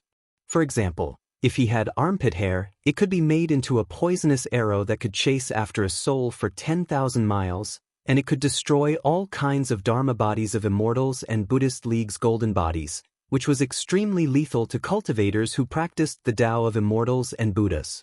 Buddha's bones could be made into extremely powerful talismans, Buddha's skin could be made into protective clothing, Buddha's muscles could be used to concoct elixirs, or directly fed to all kinds of poisonous insects and beasts, all of which could greatly enhance their cultivation. Especially the Buddha's brain. The oracles had a mystic art to extract part of the Buddha's memories from his brain. Whether it was the divine abilities of the Buddhist League they cultivated or some information in their memories, they were all extremely valuable strategic information to you. Therefore, apart from the flesh and blood that Aobuzan and the dragon python sisters had devoured, every piece of Prabhudaratna Buddha's broken bones, rotten flesh, and every strand of hair were carefully collected by these oracles. They were so meticulous that they did not miss anything. The broken body parts they collected could basically be used to piece together Prabhudaratna Buddha's body. Wu Qi stood aside innocently, watching the oracles digging 3 feet into the ground to collect the materials of Prabhudaratna Buddha. In a flurry, Yugu was directing his disciples to fight for a bone with another Supreme Oracle's disciple. It was a transparent, 7-colored phalanx. This phalanx was clearly filled with Buddhist power. It was a rare Buddhist sacred object. If it was used to refine a magic tool, it could be refined into a very powerful treasure. If he were to offer this finger bone as a sacrifice, the value of such a tiny piece of finger bone would definitely be equal to the benefits obtained by sacrificing hundreds of thousands of heaven immortals. Dozens of low-grade oracles were fighting over the finger bone, while Yugu and the Supreme Oracle were arguing with each other. Wu Qi stood aside and listened to their argument in a daze. It seemed that Yugu and this unknown Supreme Oracle were related by marriage.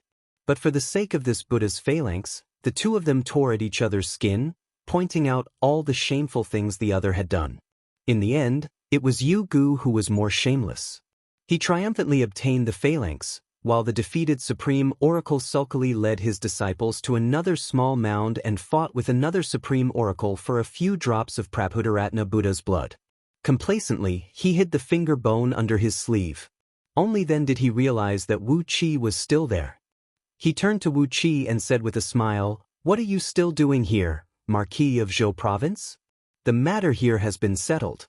You can do whatever you want, Marquis of Zhou." Wu Qi paused, then pointed at himself and said, "I'm done here?" But this... At first, it was a few old men who laid out a teleportation formation to send Wu Qi to Prison Dragon Pool. Then, it was Prabhudaratna Buddha who attacked Wu Qi. Then, it was this group of Supreme Oracles who suddenly appeared and shamelessly crushed Prabhudaratna Buddha to pieces. Wu Qi felt that he was the victim. He had just been interrogated by the officials of the punishment court for a long time. So, why did he suddenly have nothing to do with this? Ao Buzan and the Dragon Python sisters were burping on his shoulder. It did not seem to be a loss if he left now. But, Wu Qi did not feel good about it. He had been the bait, and now he was sent away? Nothing good at all? Gao Chunli, who was carefully tidying up a section of Prabhudaratna Buddha's spine and delightedly putting it into a black jade jar and soaking it in a medicinal liquid, raised his head and said coolly, "Marquis of East Sea Province, this is indeed none of your business. Prabhudaratna Buddha was the one who wanted to scheme against you. Now that he has been killed, this matter has nothing to do with you." A gleam flickered in his eyes as he nodded and said, "I have a very high opinion of you, Marquis of East Sea Province, for you to survive the 3 attacks of a Buddha. If you have time, you can come to visit us." With a strange smile on his face, Gao Chunli said coolly, "The Gaochen family has a batch of daughters who have just grown up, and each of them is a beauty that can topple a nation. If you are interested, Marquis of Donghai Province, it would be good for you to marry into our family." After pondering for a moment, Gao Chunli smiled and said, "With the help of us, Marquis of East Sea Province, you might have a chance to break through to the connecting heaven realm in the future. If you marry a daughter of the Gaochen family, we will all be one family. In the future, the Gaochen family will surely take care of the development of East Sea Province." Gao Chunli's tone was very calm. When he talked about marrying Wu Qi, his tone sounded like he was rewarding Wu Qi. It was as if Wu Qi had given Wu Qi a great honor by marrying a daughter of the Gaochen family. His words also implied that he was giving O Yangming enough honor by marrying a daughter of the Gaochen family. If O Yangming did not take the initiative to ask for her hand in marriage, he would not know how to appreciate it. Gao Chunli's words even implied that he was using O Yangming as bait this time. Since O Yangming had done a good job as a bait, even if O Yangming was a little annoyed, he would still be satisfied with a daughter of the Gaochen family as compensation. Yugu's face flickered slightly. He gave Gao Chunli a look, then suddenly burst out laughing, grabbed Wu Qi, and threw him out of the city. Wu Qi cursed under his breath. His body flew uncontrollably along with a gust of wind, and in the blink of an eye, Yugu brought him to the city gate. A bunch of old bastards. Wu Qi cursed under his breath as he stared furiously in the direction of the hill where the battle had just taken place. The fact that Gao Chunli could say that Wu Qi had survived the 3 attacks from Prabhudaratna Buddha proved that these old fellows had been watching the battle for a long time, but none of them had stepped in to help. It was only when Prabhudaratna Buddha was poisoned by the Avicii incense and his fleshly body was weakened to the limit that they came out to take advantage of the situation. Wu Qi felt a little upset. He was De Yu's Marquis of East Sea Province after all, but why did it seem that his life was not important in the eyes of these old fellows? Feeling a little irritated, Wu Qi did not enter the city. Instead, he squatted beside a ditch beside the city gate, resting his chin on his hands and pondering for a long time. He carefully pondered what had happened today, pondered over the cause and effect of the incident, and came up with dozens of possibilities. Finally, he raised his middle finger to the sky. "You have guts. I won't play with you, will I?" With a belly full of resentment, Wu Qi gritted his teeth and walked into Liangzhu. After all, as the newly promoted Marquis of East Sea Province, he had no choice but to swallow the insult and humiliation. Even though he was used as bait, he had no choice but to swallow the insult and humiliation. But this was not the end of it. No matter who was behind all this, they would have to pay the price for using Wu Qi as bait. Wu Qi would not spare any of these people who had underestimated Wu Qi today, who had used him as a tool and put him in danger. "Just you wait and see." With a gloomy face, Wu Qi asked the passers-by for the address of King Yangshan's mansion, then walked along the main road towards it. Wu Qi would remember what had happened this time. When he returned to his own territory, the East Sea Province that now belonged to him, he would devote all his attention to developing the underhand sect, recuperating and accumulating his strength, and when he had enough strength and influence, he would come back and settle the score with these people. Wu Qi suddenly felt that compared to Gao Chunli and those supreme oracles in the imperial court, those oracles from the secret palace were so cute, including Wu Changqi and his brothers. This included Wu Changqi and his brothers. Even if they were a little ridiculous, they were true to themselves and were much more adorable than Gao Chunli and the other eccentric people. Gnashing his teeth, Wu Qi came to the front gate of King Yangshan's mansion. He looked up at the 2 ancient doors cast from bronze in front of him, then cupped his fist and bowed to the hundreds of heavily armored soldiers standing in front of them. "Please go in and report that Tan Lang, the Marquis of East Sea Province, is here to see Gao, King Yu Feng." He had already thought of leaving Yuxiong Plain and returning to the East Sea Province to develop his own power. But, as a matter of etiquette, Wu Qi had to inform Gao before he left.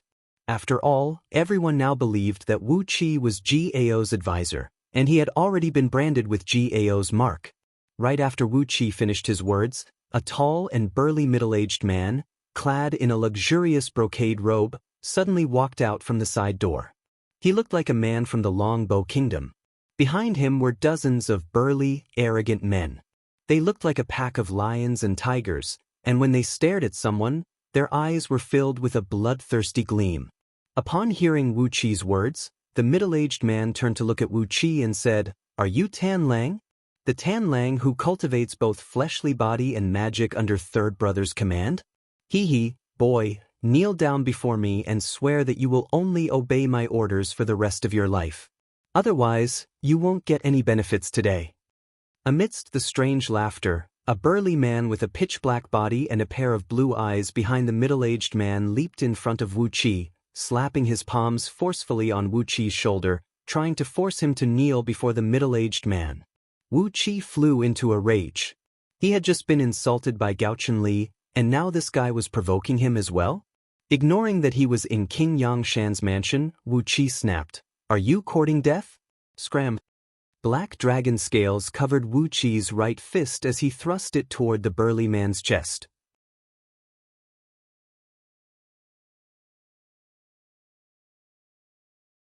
Chapter 738. His fist was covered in 3 layers of black dragon scales. Under Wu Qi's control, the first layer of dragon scales straightened up one by one, making his fist look like tens of razor blades. Dragon scales were famous for their toughness and sharpness. Before the man's palm touched his shoulder, Wu Qi's fist landed on the man's chest. The dragon scales easily shredded the man's half-body armor, and Wu Qi's fist went straight into the man's body.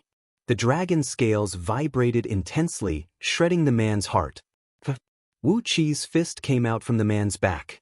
Blood soaked the scales on his fist, and the black dragon scales were greedily absorbing the man's blood essence. Silently, the Inferno Hell Fiend scripture was activated. The purgatory flame crazily extracted the man's blood essence and poured it into the dragon scales, making these dragon scales even tougher.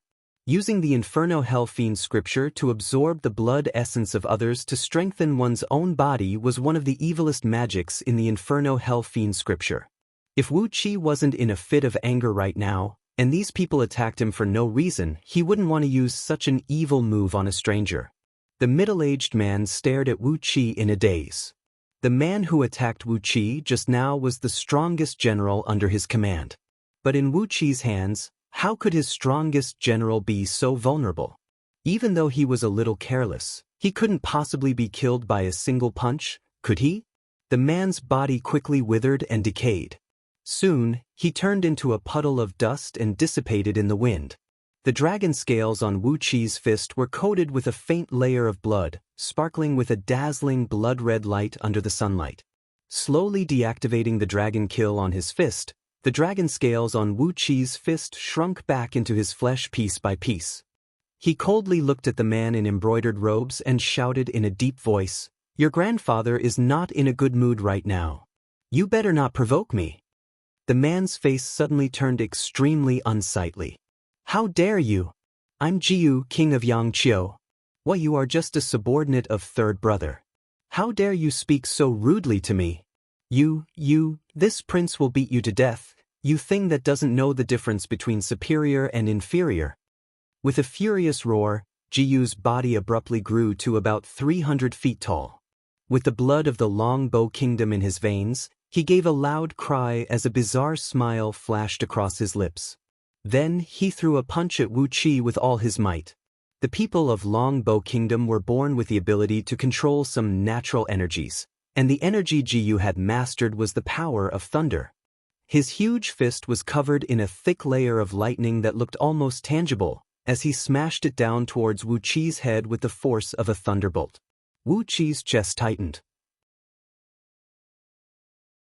Jiyu's punch was so powerful that even with his current overall strength, Wu Qi dared not say that he could withstand it. Jiyu was the son of King Yangshan, Ji Kuei, and a concubine from the Longbow Kingdom. The concubine came from a clan with a very high status in the Longbow Kingdom, and it could be said that she had inherited the purest bloodline of the ancient Longbow Kingdom. Therefore, Jiyu was extremely talented, and with his innate divine strength, he was able to kill a flood dragon at the age of 3. Among the 4 sons of King Yangshan, Jiyu's divine strength was the strongest, and even among the members of Diyu's imperial clan, his courage and strength were among the best. "You bastard! What makes you so great about being a prince?" After being used as bait to kill a Buddha, Wu Qi's stomach was filled with anger, and it was triggered by Gao Chunli when Jiyu bumped into him. Wu Qi, who was so angry that his eyes turned black, exploded like a powder keg, and he did not care about the consequences. "Since I'm no match for you in terms of pure strength, I'll fight you with divine abilities and magic. Even if you're a prince, what are you?" Wu Qi cursed. A beam of black light darted out of the top of his head, and streams of starlight poured down from Dark Ean's celestial tower. Suddenly, the time around Wu Qi changed subtly. Jiyu performed an incantation gesture with both hands, and the flow of time around his body remained normal, but the flow of time around his fist and his shoulder became chaotic. The flow of time around his fist had reached a maximum of 100 times, and the flow of time around his forearm was only about 10 times. However, the flow of time around his arm had reached 50 times, and the flow of time around his shoulder had reached a maximum of 100 times. The strange flow of time had caused Jiyu's arm to twist and crash, and the sound of bones and flesh cracking could be heard coming from his finger bones, forearm bones, arm bones, and shoulder bones at the same time. But the flow of time was too fast, and the flow of time around Jiyu's body remained the same. It was only after the breath of time after his arm was broken that Ji-yu suddenly felt a sharp pain coming from his arm. With a miserable howl, Ji-yu, who stood 300 feet tall, grabbed his right arm and jumped more than 2,000 feet into the air, then fell back and sat down on the ground. A deafening rumble echoed out as the front door of King Yangshan's mansion was smashed to pieces by his huge buttocks. Of the over 100 guards standing in front of the door, more than 30 of them failed to flee in time, and were also sat on by his heavy buttocks. After letting out a few wild howls, Ji-yu's right arm suddenly shook in the wind, and a plume of purple mist swarmed out of the ground and rushed into his arm. Amidst jarring cracking sounds, his broken bones and flesh healed rapidly, and in just a second his injury was as good as new. Ji-yu let out a furious roar as he pointed a finger at Wu Qi and bellowed, "Tan Lang, how dare you go against your superior? You're dead." Wu Qi gave a cold snort. "How dare I go against my superior? I'm dead?" With a belly full of anger, Wu Qi's body flickered. The starlight in Dark Ean's celestial tower quickly converged, and in the blink of an eye, a huge silver axe was formed over Wu Qi's head, emanating a frigid air. Grabbing the handle of the axe, Wu Qi let out a long roar and swung it down towards Ji-yu's neck. Clang! A loud clanging sound rang out, as a thick and heavy bronze shield appeared in front of Ji-yu. Wu Qi felt as if his arm was struck by a thunderbolt. From his fingertips to his shoulder blade, he felt a numbness in his entire arm. The silver axe condensed from the starlight shattered with a boom, transforming into countless silver beams that flew like the wind and shooting in all directions, riddling the street in front of King Yangshan's mansion with bottomless holes the size of bowls. The bronze round shield also trembled, and a clear crack appeared on the surface of the shield. Within the crack, there were fine ice crystals condensing. The skinny man with the shield was knocked back by Wu Qi's axe. As his strength was much weaker than Wu Qi's, he could not keep his balance, and could only stretch out a pair of huge wings from his back, flapping them wildly. With great difficulty, he managed to stabilize himself with the help of the strong wind stirred up by the wings. Wu Qi gave a cold snort as his body suddenly expanded to about 100 feet tall. Layer after layer of black dragon scales emerged from his skin, and 2 dragon horns slowly grew out of his forehead. A fierce and violent aura of blood filled the air. As he roared in a low voice, the shadows of 9 black dragons intertwined with each other behind him and gradually transformed into a mysterious rune, floating amidst the sticky, pitch-black 9 nether ghost flame and emanating an evil aura that made one's heart palpitate. At the same time, countless dragon roars rang out from Wu Qi's rapidly expanding blood vessels. Vigorous dragon energy flowed rapidly in them, and each of them let out a long roar that shook the heavens like a flood dragon. All the blood vessels in his body were connected, and it was as if 100 dragons were coiling around him. This was a strange sign that could only be seen when one had cultivated the dragon transformation script to a certain limit. Whistling noises of waves could be heard coming out from within his body. His blood kept scouring his internal organs, and an endless stream of energy kept rushing out from them, stimulating his body and making it grow several dozens of feet taller, while the aura emanating from him became even fiercer and more threatening. Teo's voice rang out, "Tan Lang, what happened? Just tell me. No matter who dares to bully you, I'll stand up for you." With a gloomy face and a slightly exasperated look on his face, Gao stood in the courtyard behind the mansion's main gate. Standing next to him were his elder brother, Ji Dai, his father, Ji Kuei, the former prefecture overseer of Zhong Province, Feng Lingling, and a group of King Yangshan's trusted subordinates. The man who had just blocked Wu Qi's axe with a bronze shield and saved Ji Yu from Wu Qi's attack was none other than Gao's fourth brother, Ji Lan, the king of Dongqiu. Ji Lan, who had the bloodline of the Feathermen, flapped the 2 wings on his back and glared at Wu Qi angrily. Ji Yu, who nearly had his head chopped off by Wu Qi's axe, was stunned for a moment. Then he suddenly roared at the top of his voice, "Bullshit! Third brother, your man almost killed me. He almost chopped off my head with his axe. You stand up for him? How can you stand up for him? Father, third brother's man almost killed me. He did it on purpose." He must have done it on purpose. Third brother, I'm not done with you. Ji Dai and Ji Lan's eyes flickered. Just as they were about to add fuel to the fire and help Jiyu, King Yangshan snapped, "How dare you? Second brother, do you think you can hide the cause and effect of the matter from me? Shut up. All of you, shut up. Somebody, repair the front gate of the mansion as soon as possible.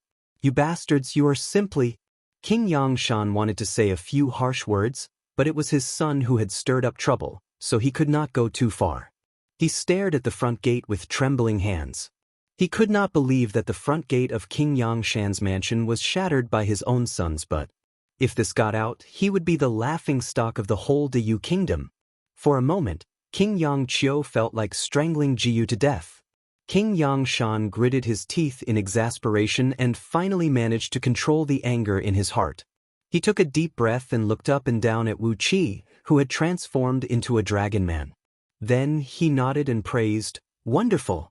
It has only been a little over a year for you to cultivate the dragon kill to this level, hasn't it? Very well, third brother, you found a good helper this time." As soon as King Yangshan said that, Hou shouted, "Father, Tan Lang is indeed a good helper to me. If it weren't for him, how could I have killed the sovereign of the Myriad Immortal Alliance, that evil Taoist priest?" But second brother intentionally humiliated Tan Lang. "You must stand up for me." Jiyu jumped to his feet in a hurry, stamping his feet angrily as he roared, "Father, I was almost killed by Tan Lang's axe. You must stand up for me. If it weren't for third brother, how could Tan Lang have the guts to do that?"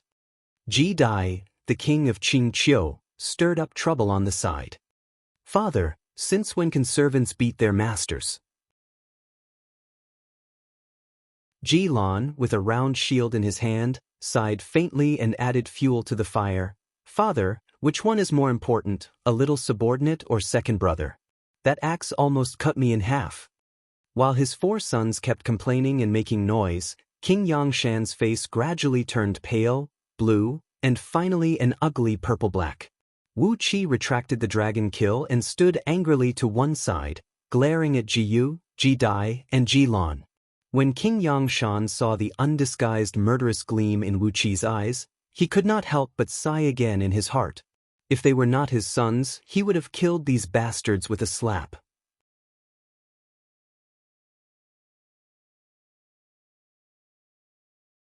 Chapter 739. Having too many sons is a big problem. Sitting under a huge ancient tree in the backyard of King Yangshan's mansion, King Yangshan sighed helplessly at Wu Qi. Wu Qi and Gao sat side by side opposite King Yangshan. Apart from the three of them, there was no one else nearby. The ancient tree over their heads was like a canopy, its dense foliage preventing even a ray of sunlight from penetrating it. A cool breeze blew through the nearby forest, bringing with it a cool breeze. There were many nests of thumb-sized green jade pea birds above their heads. These birds were small in stature but had the most melodious calls. They were hiding under the leaves, chirping nonstop. Having too many sons, but each of them is very talented. This is a big problem. Holding the teacup carved out of black jade, King Yangshan sighed helplessly. His expression was gentle, which was a miracle to those who knew King Yangshan well. King Yangshan had always been known for his ruthlessness and ruthlessness. Such a gentle expression, like that of a newly pregnant Virgin Mary, should not have appeared on his face. Wu Qi glanced at Gao, who was taking small sips from the teacup, his face expressionless. Third brother is the same as his brothers. They all want to inherit this king's throne. King Yangshan flicked the teacup with his finger and said lightly, "There are thousands of kings in Diyu, but the most important ones are the 18 kings, including me. Unlike the other kings, these 18 kings have the qualifications to inherit the throne." Wu Qi's heart skipped a beat. He glanced at Zhou and thought, this fellow has just been rewarded with an eon of life by the virtue of the heavenly Tao. Could it be that he really has a chance to become the human emperor in the future? If that's the case, I've made a fortune. King Yangshan glanced at Gao and said in a deep voice, "Take third brother for example. He has made such a great contribution that he was conferred the title of King Yufeng. But even if he is conferred the title of prince with the same title as me in the future, he will never become the human emperor.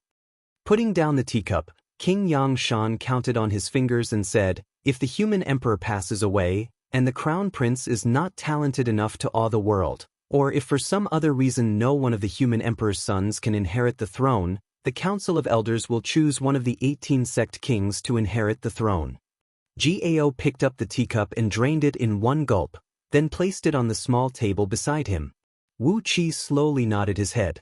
No wonder Ji Yu and the rest had such an attitude towards him. King Yangshan sighed softly, then shook his head and said, now it seems that third brother is the most talented one.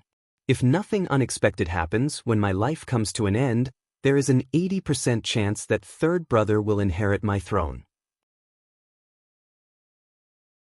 But this is not a reason for you brothers to fight. Staring at Gao, King Yangshan said in a deep voice, if you dare to kill your brother, I'll kill you myself. It's just a few sons. I'm still in the prime of my life, and I can still have more. Gao put his palms on the ground, bowed to King Yangshan, and answered respectfully, yes. King Yangshan sighed helplessly. He glanced at Wu Qi, then shook his head and said, as for Tan Lang, you better assist third brother, and you'll be rewarded in the future. I'm also puzzled by what happened to you today. Who was it that plotted to kill Prabhudaratna Buddha? That old fool Gao Chunli is not that cunning. I'll look into it in secret. Just be careful. After pondering for a moment, King Yangshan shook his head and said, as for how second brother and the others treated you, in any case, third brother is my son, and so are second brother and the others. You are third brother's subordinate, so you'll have to suffer a little and swallow your anger. I happen to have something good here, and I'll give it to you as an apology on behalf of second brother and the others. As he spoke, King Yangshan bowed slightly to Wu Qi. Wu Qi hurriedly rose to his feet and bowed back to King Yangshan, repeatedly saying, I dare not. King Yangshan had given him a very good impression. At least, when Ji Yu, Ji Dai, and Ji Lan pestered King Yangshan to punish Wu Qi, King Yangshan flew into a rage and drove all three of them out of Yuxiong Plain, forcing them to go back to their fiefdoms as soon as possible. Ji Yu and his two companions came here to celebrate Gao's reward ceremony. Now that the ceremony was over, according to the Yu's rules, they were allowed to stay in Liangzhu for another 10 days or half a month. But this time, they had angered King Yangshan, and were driven back to their fiefdoms by him. Wu Qi had nothing to say about King Yangshan's treatment of his sons, and now he had solemnly apologized to Wu Qi for his sons. What else could Wu Qi say? King Yangshan's attitude pleased Wu Qi very much, and the resentment in his heart gradually dissipated. After a few polite words, an old man in black walked slowly in from one side, came up to King Yangshan, and whispered a few words in his ear. King Yangshan smiled, then nodded to Gao and said, it's almost ready. This treasure was originally prepared for your 37th brother, Ji Jiao, but since you found a talent like Tan Lang this time, you might as well give it to Tan Lang. Before Wu Qi and Gao could ask what kind of treasure it was, King Yangshan had risen to his feet, motioned for them to follow, and led them along a path in the woods into the depths of the mansion. Along the way, they passed several heavily guarded checkpoints and came to the foot of a hill in front of them, where a tunnel leading straight to the underground was glowing with a faint green light. King Yangshan turned around and called out to Gao, then led Wu Qi and Gao into the tunnel. After traveling a few miles underground along the clean and bright tunnel, a spacious hall appeared in front of them. The walls of the hall, which measured a few miles in both width and length, were carved with countless images of ghosts and deities. In the center of the hall was a round altar about a mile in diameter, on which a strange-looking beast was coiled lazily. The beast was shaped like a dragon, with a large abdomen and thick black scales all over its body, which were much larger than the scales of a real dragon. True dragons were tall and slender, but this beast that resembled a dragon was thick and short. Its entire body exuded a sense of ferocious and tyrannical power. Its head was huge, and the dragon horns on its head were thick and strong. Its eyes were deep and gleaming with a dazzling blood-red light, and its big mouth was particularly eye-catching. When it opened and closed, a long scarlet tongue and rows of sharp teeth could be seen. Dao Buzan shuddered and said dryly, "Is that a Taotai? TSK, its bloodline is pretty pure, isn't it? Is it male or female?" Back then, this fellow was going to show off his romantic affairs again. Wu Qi raised a hand and covered his mouth, not wanting to listen to his nonsense. The Taotai coiled on the altar was about a mile long, and had a very strong aura emanating from its body. Visible, blood-red airwaves were constantly spreading out from its body. Inside the hall, hundreds of oracles standing around the altar had to use all kinds of magical treasures to protect themselves, but they could only barely stand still in the hall. The scarlet waves of air battered their bodies, causing their magical artifacts to groan from time to time. Seeing King Yangshan come in, the Taotai yawned lazily, rose to his feet slowly, and nodded to King Yangshan. "Where is your son, King Yangshan? I'll tell you this first. If your son is a good-for-nothing, don't blame me for devouring his soul." He licked his nose with his long tongue and said with a cold grin, "For a talent like Xiaolong with such aptitude, he should find a master with the best aptitude in the world." A blood-red gleam shone in his eyes as he gave Wu Qi and Gao a greedy look. The blood-red gleam in Taoya's eyes was full of devouring power. Gao could not resist the surging power in it. A beam of blue light shot out from the top of his head, and the beast soul he had fused with, Pu Lao, immediately flew out of his body, throwing his head back and letting out a wild roar. The void around him rippled violently, and when the blood-red gleam in Taoya's eyes approached Gao's body, it was shredded by the distorted space. Wu Qi gave a cold snort. With a sway of his body, he was shrouded in black flames as he quickly grew to about 100 feet tall. Black dragon scales covered his skin, and a fierce and overbearing dragon aura poured out of him. Staring at Taotai, Wu Qi also let out a loud roar. Ao Buzan's body quickly expanded to about 100 feet long. Pointing a front claw at Ta, he sneered and said, "You little bastard. If you dared to stare at Lao Tzu like this, I'm sure Lao Tzu would have killed your father, fucked your mother, and then torn you into minced meat to go with wine. Why are you still staring at Lao Tzu? Are you courting death?" Ao Buzan bared his teeth and made a fierce face at Tao. In the next moment, a dragon aura, 100 times fiercer than the killing aura in Wu Qi's body, quietly rushed out of Ao Buzan's forehead and smashed viciously at Taoya's head. Pu Lao's roar, Wu Qi's roar, and Ao Buzan's violent threat instantly suppressed the ferocious and greedy Taotai. But that was not the end of it. The dragon python sisters on Wu Qi's shoulders suddenly soared into the sky, opened their mouths, and let out the unique cackling of dragon pythons of fire and ice. At the same time, the ferocious aura of dragon pythons, which had struck fear into all the dragons in the world since ancient times, spread out like a tide.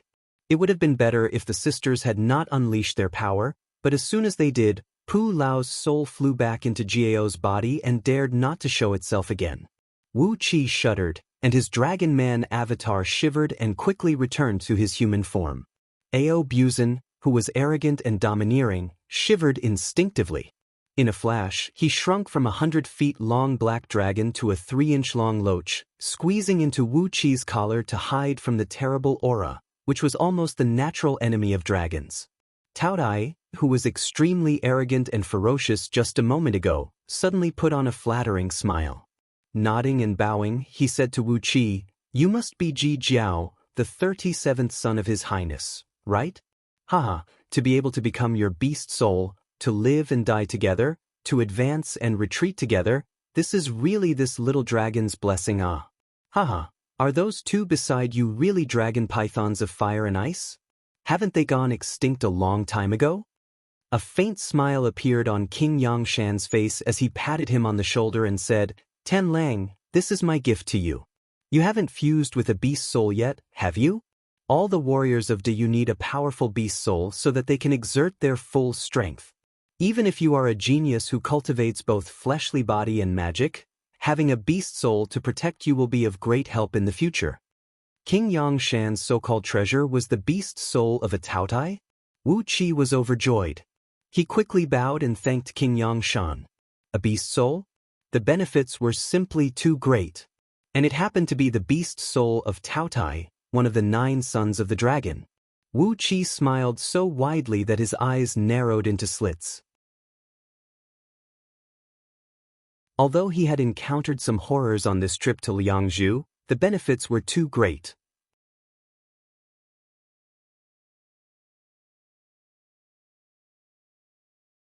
Chapter 740. The process of fusing with Taotia's soul reminded Wu Qi of a very long time ago, when he and Yen Bugui first met, and the ritual he saw in the depth of Meng Mountains, when the barbarian girl was fusing with the beast soul of the water spirit serpent. Amidst the slow singing of the oracles and their deep chanting, the soul of Taotai rose slowly from his fleshly body with 90% of his cultivation base, slowly merging with Wu Qi's innate chaotic divine soul. When the soul of Taotai entered Wu Qi's innate chaotic divine soul, Taotai suddenly realized something was wrong. There was something strange about Wu Qi's soul, something very strange. However, before Taotai could let out the strange roar of Wu Qi's soul, his soul had already fused with Wu Qi's innate chaotic divine soul. According to the rule of beast soul fusion, a thread of Taotia's soul had entered the deepest part of Wu Qi's soul, falling into a deep slumber in Wu Qi's soul. This thread of soul would only be awakened when Wu Qi's lifespan came to an end, and at that moment, Taotai would regain control of his own soul. At that time, because his soul had fused with Wu Qi's soul and was nourished by Wu Qi's soul, it would become more complete and stronger. When Taotia's soul entered the transmigration, he would have a more wonderful new life. However, Wu Qi's innate chaotic divine soul would never give Taotai this chance. Right when a thread of Taotia's soul entered the core of Wu Qi's soul, the chaotic energy devoured all of it. The beast soul of Taotai, who was famous for its greedy devouring, had become the tonic for Wu Qi today. All kinds of mystic magics, divine abilities, and instincts of Taotai had fused into Wu Qi's body. As the beast soul fused with Wu Qi's soul, 90% of Taotia's cultivation base was gradually injected into Wu Qi's body. It had to be said that King Yangshan was very attentive to his 37th son. He had paid a great price to get this adult, pure-blooded Taotai with excellent aptitude. This big fellow's cultivation base was much stronger than Wu Qi's today, almost reaching the peak of the 4th-tier gold immortal realm. An enormous power was surging in Wu Qi's body. The strength of his soul and fleshly body were soaring, and so was his magic power. The benefits brought to Wu Qi by fusing with the soul of Taotai were unparalleled. Now, his chaotic energy was filled with an instinctive devouring power. As soon as Wu Qi slightly mobilized the power of the beast soul, a terrible suction came out of his body. A loud buzzing noise came out of Wu Qi's body as the soul of Taotai hovered over Wu Qi's head, threw its head back, opened its mouth, and began to devour wildly. It was as if Wu Qi's body had turned into a huge black hole, with the surrounding natural energy and Pangu sacred energy rushing madly into Wu Qi's body.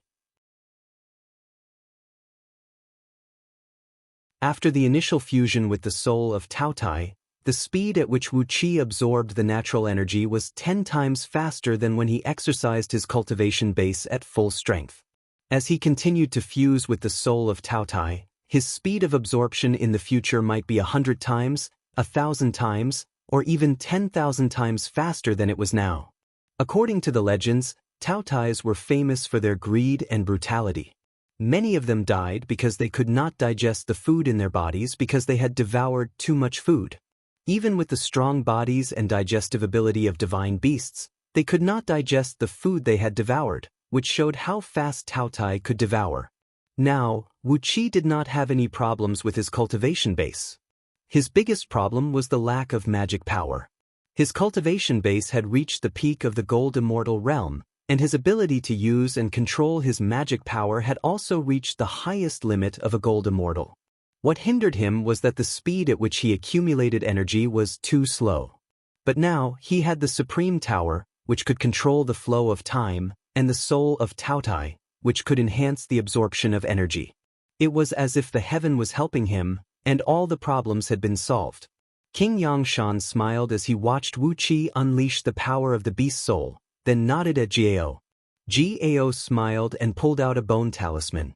With a wave of his hand, the talisman transformed into a thick thunderbolt and shot whistling toward Wu Qi. Wu Qi, who was sitting cross-legged, opened his eyes slightly. The soul of Tao Tai over his head opened its mouth and sucked in the thunderbolt. Without even chewing, it turned into a vast stream of heat that rushed into Wu Qi's body and became a part of his magic power. Pu Lao, Gao's soul, was good at roaring. With a single roar, it could shatter heaven and earth and tear the souls of its enemies to shreds. But the soul of Tao Tai Wu Qi had obtained could devour everything. Except for a few innately dangerous and poisonous things, there was basically nothing in the world that Tao Tai dared not to eat. As long as Wu Qi's body could withstand it, any physical or magical attack would be devoured by Tao. Coupled with the chaotic energy in Wu Qi's body that could melt everything, Wu Qi had now become a complete monster. Unless an almighty expert could kill Wu Qi with a single blow, any attack would be devoured by the soul of Tao Tai and turned into Wu Qi's own magic power.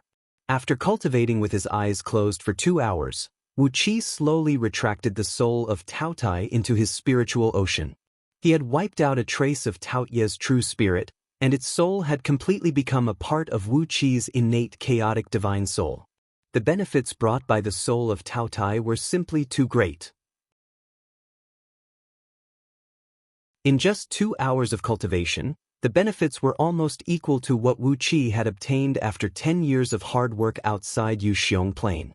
If a gold immortal wanted to advance to the next tier, not only would he have to make a breakthrough in his cultivation base, but his magic power would also have to be improved by 1 tier. The difference in the magic power of a tier was usually more than 100 times. Every time a gold immortal improved his magic power by 1 tier, he would need to spend eons to painstakingly absorb the natural energy and turn it into his own magic power.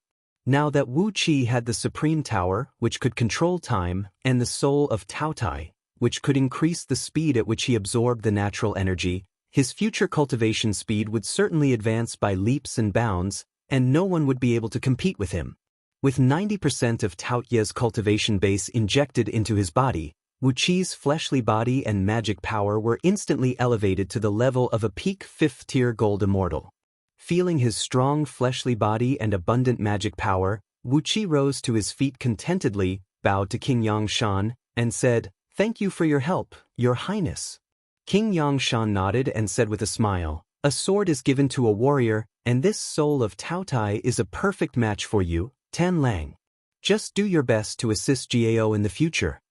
Wu Qi cupped his fist, bowed deeply to King Yangshan again, and said, "I know, Tan Lang. I'll definitely assist King Yu Feng wholeheartedly in the future." After getting so many benefits, Wu Qi felt that Gao was his lucky star, for he had gained so many benefits without taking any risks in just 1 expedition with him. If he was lucky enough to ascend to the throne of the human emperor one day, he would have to work hard to support Gao. At the thought of this, Wu Qi could not help but feel a surge of emotions. As the saying went, when the tide rises, the boat rises. Wu Qi's foundation on Pangu continent was shallow, so he could only borrow the power of others to help him.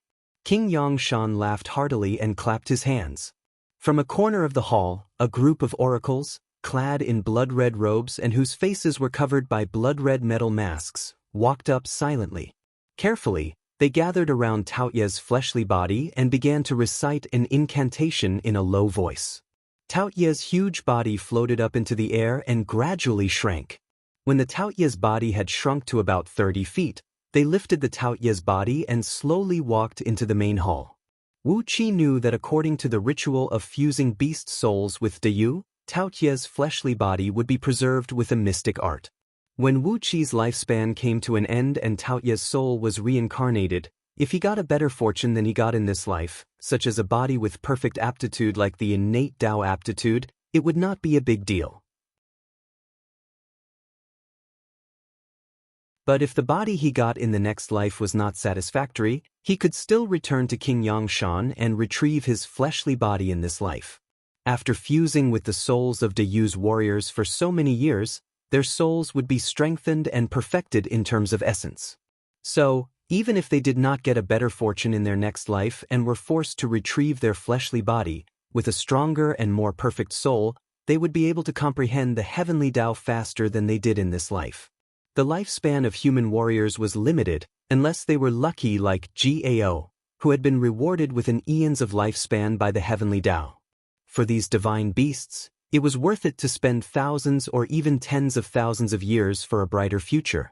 No matter how King Yangshan dealt with these problems, after fusing with Tao Ye's soul, the relationship between Wu Qi and Gao had become much closer. Led by Gao, Wu Qi traveled in and out of Liangzhu for half a month. This was the longest time a foreign subject could stay in Liangzhu, so it was time for Wu Qi to leave. Gao, on the other hand, had been rewarded by the human emperor with the right to participate in the military affairs of the imperial court, so he now had the privilege of living in Liangzhu for a long time. King Yangshan had already helped him set up a mansion in the city. It was time for them to part. In the military camp outside Liangzhu, Wu Qi counted the tens of thousands of trusted soldiers he had brought with him, then prepared to return to the East Sea province with Huang Liang and other trusted generals. This time, Huang Liang and the others were also rewarded by the human emperor. Although they were not conferred the title of nobility, their military ranks had been raised by several ranks. As the saying went, when a man attained the Tao, even his chickens and dogs would ascend to heaven. In just a few years of following Wu Qi, Huang Liang and the others had received great benefits from their official positions. Feng Lingling had mixed with Wu Qi's army with a group of his clansmen, preparing to go to Gao's fief along the way. Gao was more than capable of leading the army to war, but when it came to reorganizing the internal affairs of his fief, he was a little clueless. Yu Qingsheng was an expert in administration, but Gao and Yu Qingsheng did not get along. Now, Yu Qingsheng had become the advisor of his elder brother, Ji Dai, while Feng Lingling had been sent by King Yangshan to serve under Gao. According to the rules of Diyu, after Wu Qi had reported to Diyu's military court, he received a reply from them. After that, Gao spent a huge sum of money to buy a large number of powerful armaments for Wu Qi from the military court, asking him to bring them back to the East Sea province. Gao escorted Wu Qi 30,000 miles away from Liangzhu, and then Wu Qi left the city. Leaving with Wu Qi were Gao's generals, who were also conferred the title of nobility. With King Yangshan's help, these people were all given good positions, and they all left Liangzhu today. When he first came to Liangzhu, Wu Qi was just a nobody in Diyu. But when he had left a deep impression in the hearts of many people in Diyu.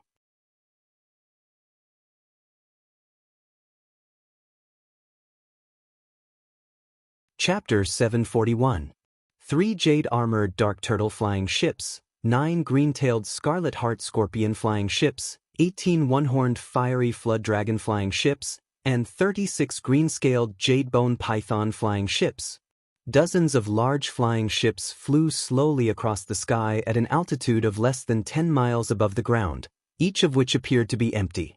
Under the military system of Diyu, each province was only equipped with a certain number of standard flying ships, which were only used as a means of transportation for soldiers and horses. Apart from the fixed number of standard flying ships, if a province wished to acquire other large armaments, it had to use its own funds to purchase them from the Temple of Craftsmen under Liangzhu's military court. These dozens of large flying ships were all powerful armaments that Gao had bought for Wu Qi out of his own pocket. The jade-armored dark turtle flying ships were known for their defensive strength. The green-tailed scarlet heart scorpion flying ships were known for their lethality, and the venom from their stingers could strike fear into the hearts of even peak-level gold immortals. The one-horned fiery flood dragon flying ships were known for their individual offensive strength, but their group attacks were extremely powerful. Once launched, they could turn an area of 100 miles in circumference into a sea of fire, which was extremely effective against groups of heaven immortals and itinerant cultivators.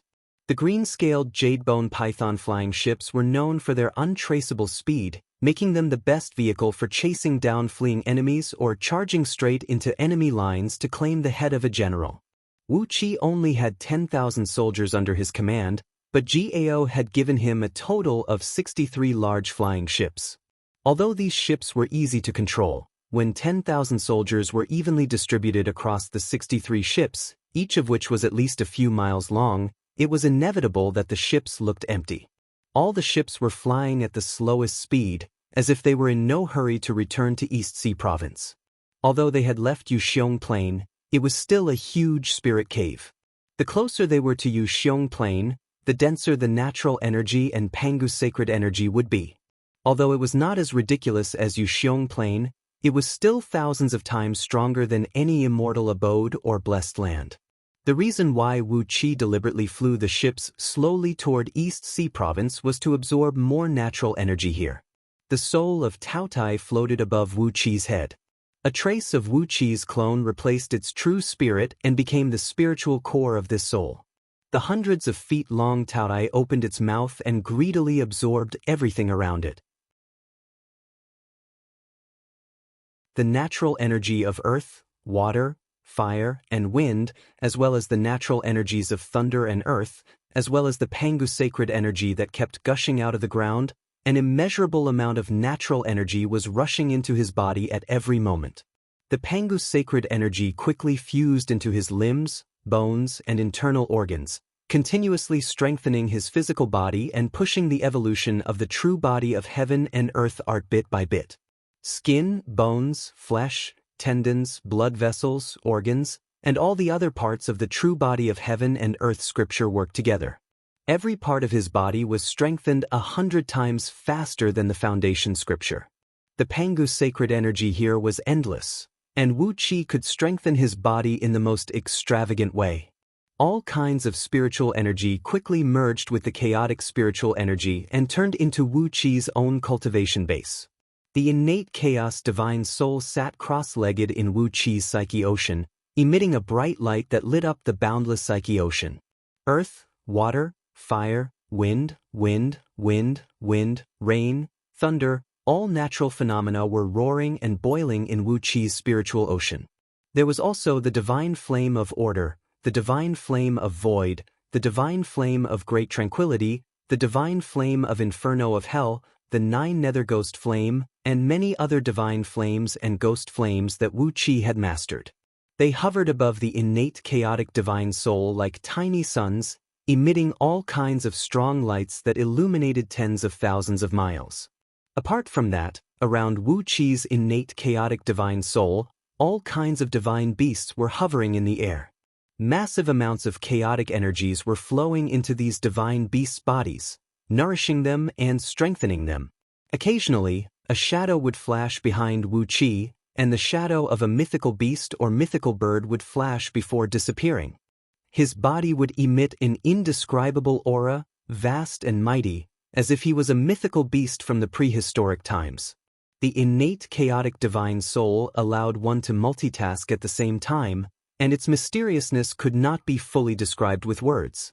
Wu Qi had only separated a small part of his mind to control the Taotai soul to devour natural energy, and to control the circulation of the true body of heaven and earth scripture, the 7 foundation elevating technique, and the dragon transformation script. Most of his mind had fused with the kaleidoscopic star core that he had placed in his chaotic interstitial world. Since Yu Chen and the other sect masters and elders of Yen Tian Palace had failed to activate the kaleidoscopic star core, there was only one way to obtain the heavenly Tao of innate stars contained within it. Apart from a unique incantation gesture and incantation, one would also need chaotic energies as a catalyst. No matter how mighty one's magic power was, one could only destroy the kaleidoscopic star core at most, and never obtain any benefits from it. At this moment, in Wu Qi's interstitial world, the kaleidoscopic star core was hovering in the boundless void, emanating dazzling starlight that filled Wu Qi's small interstitial world. Amidst the rapidly flickering starlight, 108,000 huge silver light balls could be vaguely seen spinning at high speed. Every now and then, mysterious energy waves would surge out of these silver light balls, causing the endless chaotic energies in Wu Qi's interstitial world to tremble violently. Wu Qi's muscles were trembling. The corners of his mouth curved upward, and he almost burst out laughing. This kaleidoscopic star core contained 108,000 grand daos of the stars, and they corresponded to the fate of life, death, calamity, fortune, mystery, trap, entrapment, despair, joy, anger, sorrow, ring, nobility, inferiority, purity, and turbidity. Each great Tao of stars was completely different from all the other stars in the universe, and contained endless mysteries. If one could fully comprehend any great Tao of stars and obtain enough natural energy to form the true form of the star, one could immediately give birth to a celestial lord whose power was not weaker than a peak-level gold immortal. Just like Patriarch Miao Ying, who lived in the dark abyss of the Northern Ocean, she was given the title of Nine-Yin Celestial Lord by the Celestial Court. It was because she had mastered the innate Nine-Yin principle of the Nine-Yin star, and had formed the true form of the Nine-Yin star, that she was given the title of Celestial Lord. It was also with the help of the innate Nine-Yin principle that Patriarch Miao Ying was able to break through the realm of gold immortal and become a primordial immortal. But in this kaleidoscopic star core that Wu Qi had mastered, there were 108,000 great Tao of stars. Laughing under his breath, Wu Qi could not help but shake his head. This kaleidoscopic star core was one of the supreme treasures in the primordial chaos, and was much stronger than those innate stars that had only given birth to a few dozens or hundreds of great Tao. But there was a limit to one's strength, and Wu Qi did not think that he could fully comprehend all 108,000 great Tao. The only use of this kaleidoscopic star core was to set up a formation and improve Wu Qi's actual combat strength. What a pity! Wu Qi sighed lightly, then laughed and said, Fortunately. It was a pity that this kaleidoscopic star core could not form a star, and the heavenly Tao that it had nurtured for countless eons in the primordial chaos was wasted in vain. Fortunately, this kaleidoscopic star core did not fall into the hands of those almighty experts who knew what was good for it. Otherwise, those almighty experts would have obtained an extraordinary treasure with incredible power, and Wu Qi would not be so lucky. Even if I can't fully comprehend the 108,000 star core, it will still be beneficial to me. His hands changed incantation gestures, and the kaleidoscopic star core in his interstitial world disintegrated with a loud rumble, turning into 108,000 balls of silver light that spread out in a marvelous spiral path in Wu Qi's interstitial world. A tremendous suction force rushed out of these 108,000 balls of silver light, and the chaotic energy around Wu Qi kept rushing into them. The suction force was so strong that it actually emptied Wu Qi's chaotic energy. He gave a muffled snort as the sudden tremendous suction force inside his body caused Wu Qi's body to collapse inward, and blood oozed out of his 7 apertures. He gave a deep cry, and the mountains and hills he had plundered from Green Cliff Planet, Myriad Immortals Planet, and other planets in his interstitial world disintegrated at the same time, turning into a vast amount of natural energy and fusing into the silver light that was trying to condense into stars. At the same time, the huge energy veins he had plundered also quickly fused into the silver light. In just the space of 3 breaths, 108,000 sesame-sized silver light specks had taken shape in Wu Qi's interstitial world. Surrounding an invisible point in the void, these light specks formed a huge spiral galaxy with 16 spiral arms, rotating at an extremely slow speed. An extremely mysterious aura emanated from this tiny galaxy, and Wu Qi could clearly sense that his innate chaotic divine soul was benefiting greatly from it at every moment. His divine soul was slowly growing stronger, and so was his cultivation base. Wu Qi seemed to have comprehended something about the profound principles of life, death, disaster, fortune, mystery, trap, despair, joy, anger, sorrow, nobility, inferiority, purity, turbidity, and so on. But at the same time, it was as if he had not comprehended anything at all. In short, it was a strange feeling that could not be described with words. Tiske, I owe Yu Chen a great favor. Wu Qi murmured to himself as he quickly replenished the chaotic energy in his body with the soul of Tao. The benefits that this kaleidoscopic star core had brought to Wu Qi were indescribable. It could even be said that this kaleidoscopic star core had laid the foundation of the great Tao for Wu Qi and countless disciples of the underhand sect. Wu Qi had a feeling that he owed Yu Chen a great favor, and that he had to find a way to repay it in the future. With a shake of his left hand, a pale silver wolf appeared in Wu Qi's palm. It was the true form of the greedy wolf star, one of the 3 stars in the universe, the killing vanquishing wolf star. Using the technique commonly used by immortals to borrow the power of the stars, Wu Qi had formed his true form of the star and manifested this little wolf. A powerful, pure, greedy, and murderous aura spread out from the little wolf-shaped body, and in the blink of an eye, a chilly, murderous aura enveloped the quiet room that Wu Qi occupied. With a faint smile on his face, Wu Qi shook his right palm. A strange wolf with a pitch-black body, 3 wolf heads, and saliva dripping down from the corner of its mouth appeared in his palm. This 3-headed wolf was the true form of the Nether Wolf Star, a star that represented the Tao of slaughter among the 108,000 stars that were formed from the kaleidoscopic star nucleus. It did not have the greedy aura of the greedy wolf star, but only a pure murderous aura, mixed with an indescribable evil and mysterious aura. The evil aura mixed with the murderous aura expanded rapidly, instantly suppressing the energy ripples emanating from the greedy wolf star. Wonderful! Wu Qi smiled. The power of these stars derived from his interstitial space was stronger than all the stars in the universe. Of course, in terms of total quantity, the 108,000 stars Wu Qi possessed were only as small as a sesame seed, while all the stars in the universe had a diameter of trillions of miles. Therefore, the overall strength of these stars Wu Qi possessed could not be compared with the stars in the universe. But as long as Wu Qi was given enough time and energy, he would be able to cultivate these stars in his interstitial world into terrifying existences that were not weaker than the stars in the universe. I have a bright future ahead of me. Wu Qi felt that his mind was extremely clear, and his heart was so smooth that he could ignore all the difficulties and obstacles in the world. While he was reveling in this wonderful feeling, a long tiger roar was heard, and the flying ship Wu Qi was riding on suddenly trembled.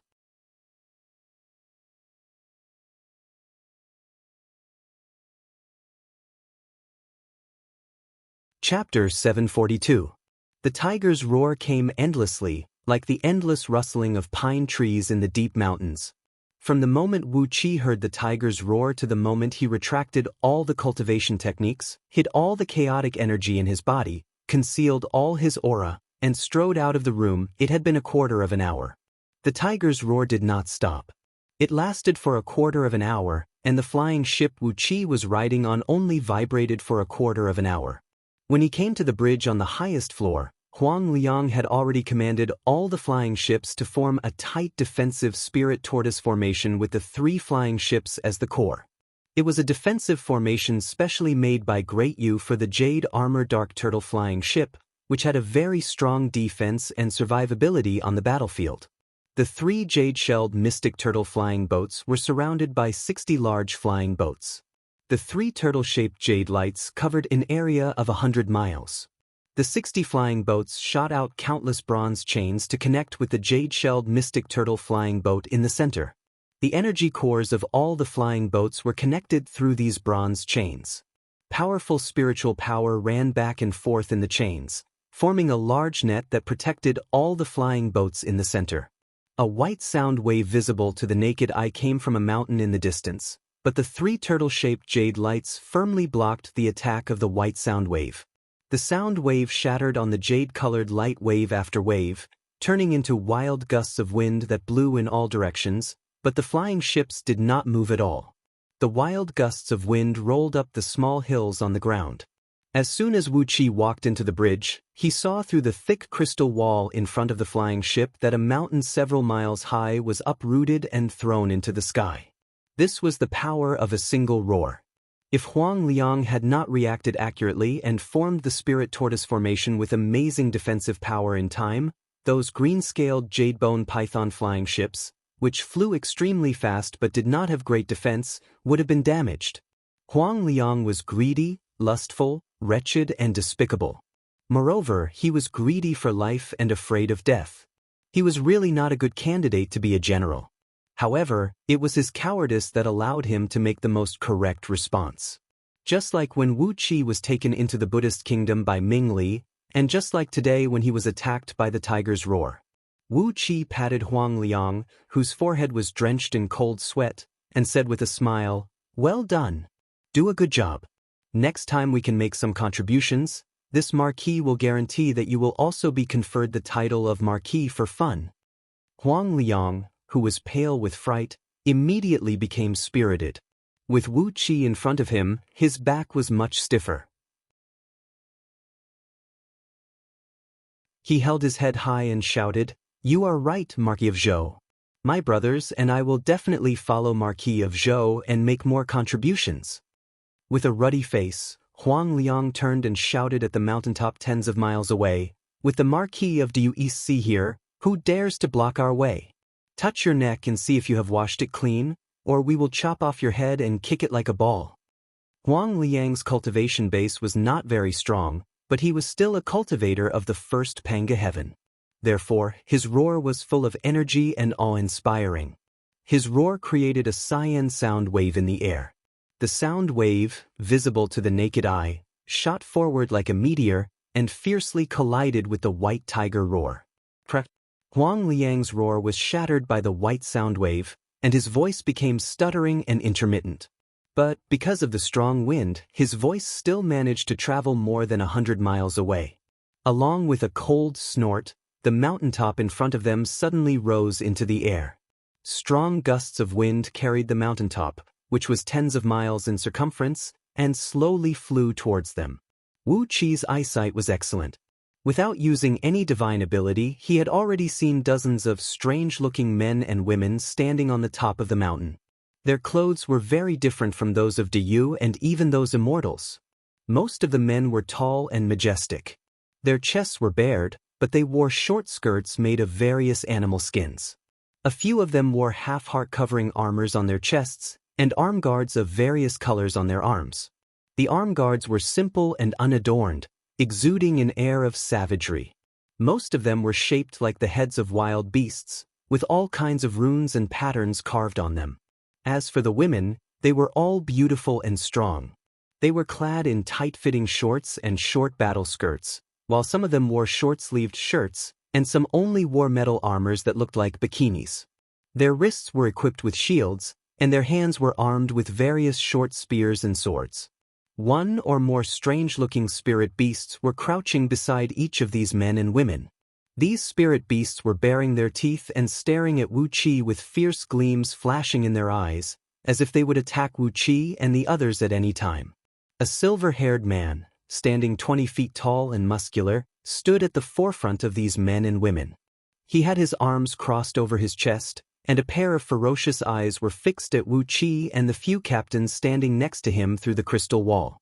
There was a faint black king character in between this man's eyebrows. A few steel needle-like whiskers grew on both sides of his cheeks, and 4 extremely long fangs poked out of his lips. No matter how one looked at him, he looked like a ferocious tiger that had transformed into a human form. Moreover, this man's hair was very well developed. His exposed skin was covered with a layer of fluffy silvery hair, but there were also many pale black stripes in the middle of the silvery hair. He looked like a ferocious tiger that stood on its hind legs, and didn't look like a human at all. This man opened his mouth and gave Wu Qi a ferocious grin. Deep and muffled gasps were constantly coming out from the gaps between his teeth, and a dense white mist was ejected from his mouth like a sharp blade.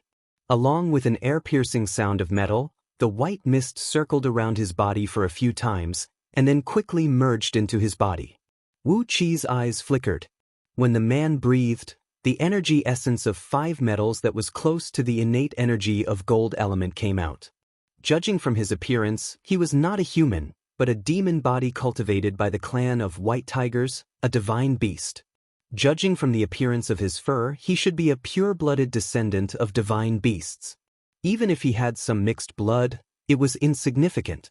A pure-blooded descendant of divine beasts was highly valued in Diyu, the Celestial Court, the Buddhist League, and even the 5 great emperors who nominally occupied the 5 regions of Pangu continent.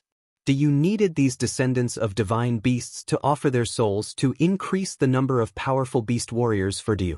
The Celestial Court, the Buddhist League, and other powers all needed these descendants of divine beasts to enhance their overall strength. With this man's cultivation base, if he were to join the celestial court, he would immediately be promoted to at least the rank of Lord of Heaven. If he were to become the disciple of a Buddha, he would become an important figure like the guardian of Dharma, who was in charge of a large number of outer heavenly realms. Wu Qi looked at the men and women behind him again. None of them were weaker than this man. They were all gold immortals, and some of them were even as strong as Wu Qi, almost reaching the 5th tier of gold immortal realm. There were at least 50 gold immortals in front of him. Wu Qi could not help but sigh. Among his 10,000 soldiers, only Huang Liang and a few other generals could fight against heaven immortals. Moreover, Huang Liang was a coward. Even though he had fought Ming Li to the death last time, he was still not very reliable. The rest of the soldiers could only deal with ordinary cultivators, and were not of much use. It was a little difficult for Wu Qi to deal with these 50 gold immortals. Although he had all kinds of mystic arts and divine abilities, and a secret treasure that could control time like Dark Een Celestial Tower, he could not fight against so many enemies. On top of that, the overall strength of gold immortals who were descendants of divine beasts could not be judged by their cultivation base. Like longbow people, any descendant of divine beasts had the overall strength to challenge those who were stronger than them. Although this white tiger's cultivation base was at the peak of the 6th tier of gold immortal realm, his true overall strength should be equal to that of a 1st tier gold immortal. With a deep sigh, Wu Qi left the flying ship with a flash and went to meet the group of men and women who came with ill intentions. After flying a few miles on a cloud, Wu Qi cupped his fist at the group of men and women and said, "May I ask why you are blocking my way? You need to know that this is the territory of Diyu. Are you trying to fight with me, Diyu?" Wu Qi looked back over his shoulder. After leaving Yuxiong Plain, he had deliberately asked Huang Liang and the others to slow down. Now, they were only tens of thousands of miles away from the border of Yuxiong Plain. With Diyu's overall strength, everything within 10 billion miles of Yuxiong Plain was under strict surveillance. If these men and women dared to make too much noise, perhaps the army stationed in Yuxiong Plain would come immediately. By glancing back over his shoulder, Wu Qi was warning these men and women, "This is right under the nose of Diyu's capital, so don't go too far." The white tiger gave Wu Qi a gloomy look, then gritted his teeth and said with a cold grin, "So, you are Tan Lang, the Marquis of East Sea Province?" Wu Qi nodded slowly and said, "Yes, I am. May I ask?" The white tiger waved his hand and interrupted Wu Qi. "That's right. Cut the crap. Lao Tzu is Baizhu, the king of Tiger Mountain who serves the White Emperor in the west. Lao Tzu, let me ask you one thing. Are you the one who laid out the myriad poisons formation and helped that King Yang Qiu kill the sovereign and all the immortals around him?" Gingerly, Wu Qi performed an incantation gesture and prepared his Dark Een Celestial Tower to fly out to fight the enemy. He said in a deep voice, "Everyone in Diyu knows about this. May I ask why King Baizhu is asking about this?" Baizhu's body trembled as he let out a furious roar. Pointing a finger at Wu Qi, he growled, "Why does Lao Tzu care about Diyu and Myriad Immortal Alliance?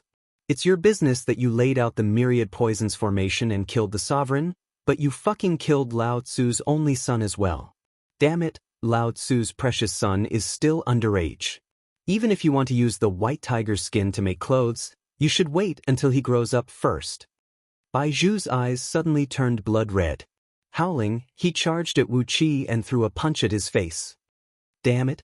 Lao Tzu has been waiting here for 7 days and 7 nights, and you little bastard are finally here. Give me back the life of Lao Tzu's son." As soon as Baizhu moved, the natural energy within 1,000 miles around Wu Qi immediately changed. All the natural energy was dispelled by the strong metal energy, and the heaven and earth were completely occupied by it. As far as the naked eye could see, the heaven and earth turned into a vast expanse of white and silver. A strong pressure came pouring in from all directions, and the boundless murderous aura transformed into countless sharp blades, spears, swords, and halberds as they shot toward Wu Qi. The men and women behind Baizhu roared furiously, "Give me back my son," and charged at Wu Qi as if they had gone mad. Wu Qi was struck dumb. When did the myriad poisons formation kill their son?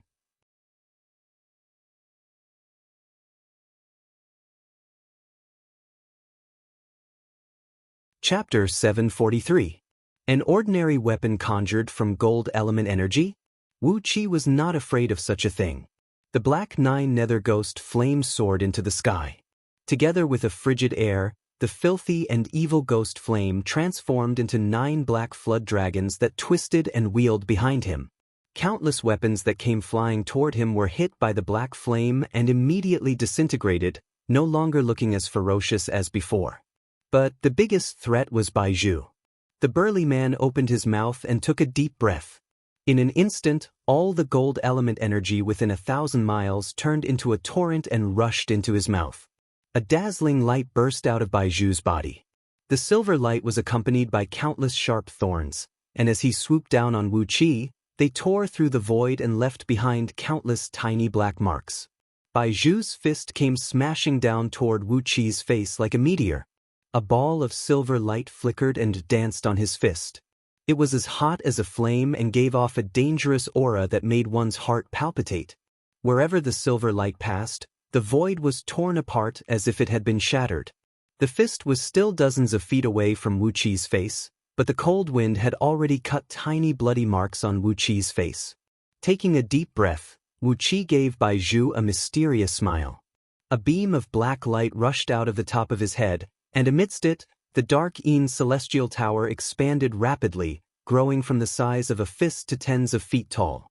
Streams of silver starlight poured down from the edge of the tower, twisting and turning in the air like auroras, filling the air with a magnificent 7-colored glow.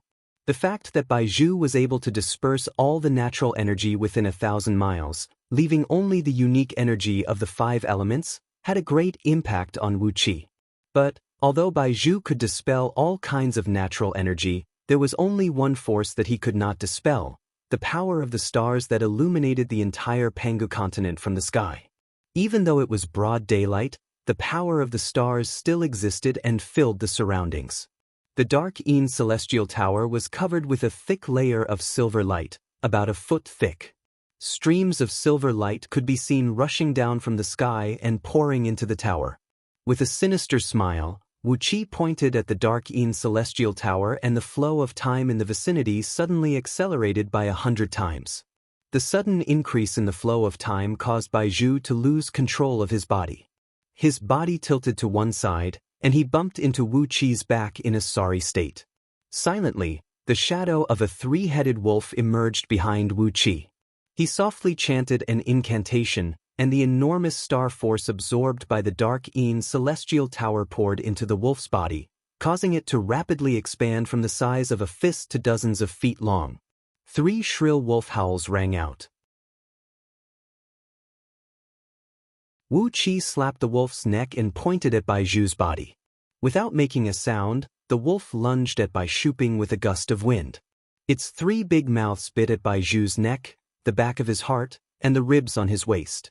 Baizhu struggled to muster his divine power. The powerful white light around him trembled, and he barely got rid of some of the influence of the time acceleration on his body. Then, he swung his right fist at the 3-headed wolf. At the same time, he sneered and said, "How can a little trick like borrowing the star force hurt Lao Tzu? If the celestial lords of the celestial court had mastered the power of the stars, Lao Tzu would not be afraid of them. But who do you think you are?" Before his voice could fade away, Baizhu let out a shrill howl. Just as Baizhu's fist was about to touch his body, the 3-headed wolf's body suddenly turned into a cloud of smoke and dissipated.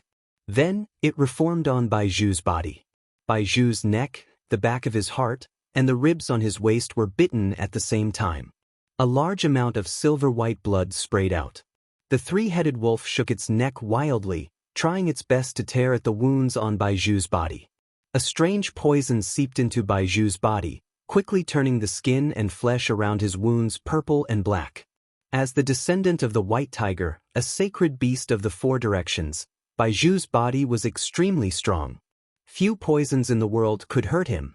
But the poison in the three-headed wolf's body was a poison derived from the great Tao of innate stars, which had never been seen before in the world. Even Baiju's ancestors had never encountered such a poison, so naturally he could not resist the poison. A tiger's roar soared into the sky. Baiju's body bounced up, and a large amount of blood sprayed down like a rainstorm. The three-headed wolf had torn off dozens of kilograms of his flesh, but he still managed to break free from its mouth with great ferocity. With 3 badly mangled wounds on his body and bones exposed, Baiju scrambled backward in a sorry state. He strode up to a woman, who was slightly smaller than him and also had the distinctive features of a white tiger, and said angrily, "Son of a bitch, hurry up and find me a detoxifying pill." What a cruel and strange curse. Did he borrow the power of the stars? Wu Qi smiled faintly. He did not have the obligation to answer her questions. The power of all the celestial lords in the stars controlled by the celestial court had been thoroughly studied by all the cultivators in the world. Even the weapons those celestial lords used and what they liked to eat had been widely spread among the cultivators. But the star power Wu Qi borrowed was not the star power of the celestial lords known to the public, but the brand new power of the stars from the kaleidoscopic star core. No matter how hard Baiju racked his brains, he would never have imagined that Wu Qi had actually obtained a kaleidoscopic star core and had even developed an innate galaxy in his interstitial world, would he? Laughing coldly, Wu Qi turned to look at the dozens of men and women who were following closely behind Baiju. He gently stroked the body of the three-headed wolf next to him and cried out in a low voice, "Be careful, El Buzan. How much you can gain will depend on your own abilities." Among the men and women who were charging at him, 2 couples were obviously the descendants of the flood dragons. They had dragon horns on the top of their heads, faint dragon scales on their brows and necks, and a strong and pure flood dragon aura emanating from their bodies. Ao Buzan gave a strange laugh as he leaped into the air and quickly transformed into a 100-feet-long flood dragon, unleashing an extremely strong dragon aura that blotted out the sky. The 2 couples who were charging at him were taken aback. They stared at Ao Buzan in horror and snapped, "Ancient dragons?" Before Ao Buzan could say anything, the Dragon Python sisters had already unleashed the unique aura of dragon pythons of fire and ice. In the ancient times, dragon pythons of fire and ice were the natural enemies of all dragons. As soon as they unleashed their ferocious aura, the 2 couples shrieked and turned to flee, almost instinctively. Wu Qi gently crooked his finger, and a few mysterious runes quickly took shape on his fingertips. These few runes came from the Book of Ancient God, which was inherited from Scroll of Stealing. They were powerful offensive runes that represented the meaning of shattering and shattering. They had the incredible power to shatter everything in the world and destroy everything in it. Then, Wu Qi extracted a wisp of the essence star power from one of the 108,000 stars that represented slaughter and death and injected it into the few runes. After that, he injected all the enormous star power he had absorbed from the Dark Een Celestial Tower into the few runes. The runes, which were only the size of a thumb, suddenly expanded to the size of a basin. Shrouded in black smoke and flickering with a magnificent silver gleam, they shot out silently and quickly. Under the lock of Wu Qi's divine sense, the extremely fast runes hit the backs of the 2 couples who had turned to flee. Painful dragon roars soared into the sky. The Samadhi true fire mixed with their natal blood essence spurted out from the 7 orifices of the couple, causing their lava-like dragon blood to shoot out in all directions along with spiraling flames. The black runes and silver starlights smashed into their bodies, and the couple uncontrollably revealed their true forms. They were 2 green dragons and 2 white dragons. The green dragons were poisonous, and the white dragons could control water. Both of them were branches of the dragons that did not have a very high status. Now, all 4 flood dragons, which were several miles long, had a large gap on their backs. Their bodies were nearly ripped in half by Wu Qi's runes, and golden blood was spraying out of their wounds.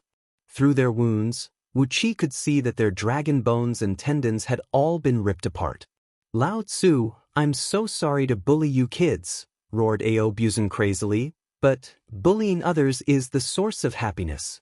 Tiske, these two girls look pretty good.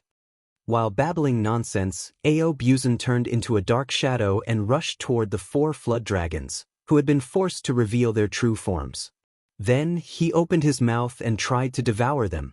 The heads of the 2 male dragons were bitten off by Aobuzan. Large streams of black light burst out of Aobuzan's mouth, and the bodies of the 2 huge dragons were swallowed into his stomach. Meanwhile, the 2 female dragons roared hoarsely, twisting and struggling desperately. But as they were severely wounded, they did not have much strength left. Laughing evilly, Aobuzan reached out his front claws and grabbed their heads, forcing them to shrink their bodies, and were squeezed tightly in Aobuzan's hands. Sigh, killing his husband and robbing his wife. Since when did Lao Tzu become so evil? Laughing in a strange voice, Aobuzan was so excited that even his scales were shaking. Lao Tzu has always been like this. Hee, how many years has it been since I last did this? You two don't move. As long as you have slept with Lao Tzu once, you will never forget it for the rest of your lives. Damn it. 2 dark, primordial divine symbols darted over and accurately hit the foreheads of the 2 female dragons, shattering their skulls. Aobuzan turned his head around, feeling wronged. Wu Qi looked at him coldly and growled in a low voice, I don't care about murder and arson, but don't do such immoral things. You can just eat them, why do you have to kidnap them and do that kind of thing? I can marry you legally, but I can't rape you. Disappointed, Aobuzan threw his head back and let out a long roar. Lowering his voice, he complained, What is this? What is this? Tiske, what a pair of beautiful ladies. Marry legally? Bah, a real man, who would be stupid to marry legally. That's so satisfying, isn't it? Letting out a long sigh, Aobuzan did not feel guilty at all. He stuffed the 2 female dragons into his mouth and ate them as well. Even Wu Qi could not help but grimace when he saw that. He knew that Aobuzan was definitely not a good guy in the past, and now he was even more certain of that. Generally speaking, even the most ferocious of evildoers would not devour their own kind, but Aobuzan had eaten 4 flood dragons just like that. No wonder he was killed in the past, and even had his tendons pulled out and his skin made into a storage ring. He really deserved it. Shaking his head, Wu Qi turned to the dozens of men and women who had unsightly expressions on their faces and said, I don't know if I killed your sons in the myriad poison formation, but you came to me for trouble? You deserve to die. Pointing his finger out, 360 balls of silver light shot out from the dark Een celestial tower, transforming into silver light beams about 1 mile in size and hovering high up in the sky. A strong power of stars enveloped the surroundings, and the void abruptly turned into a vast silver ocean. Wu Qi had quickly deployed a great formation. You're tuning in to the Passion Pages YouTube channel. We're so grateful for your support, and don't forget to subscribe to join us on this incredible journey through captivating stories. Your generosity through donations truly makes a world of difference, as it's the primary source of revenue that allows me to expand and enhance this channel for you. Thank you from the bottom of my heart for being a part of this adventure.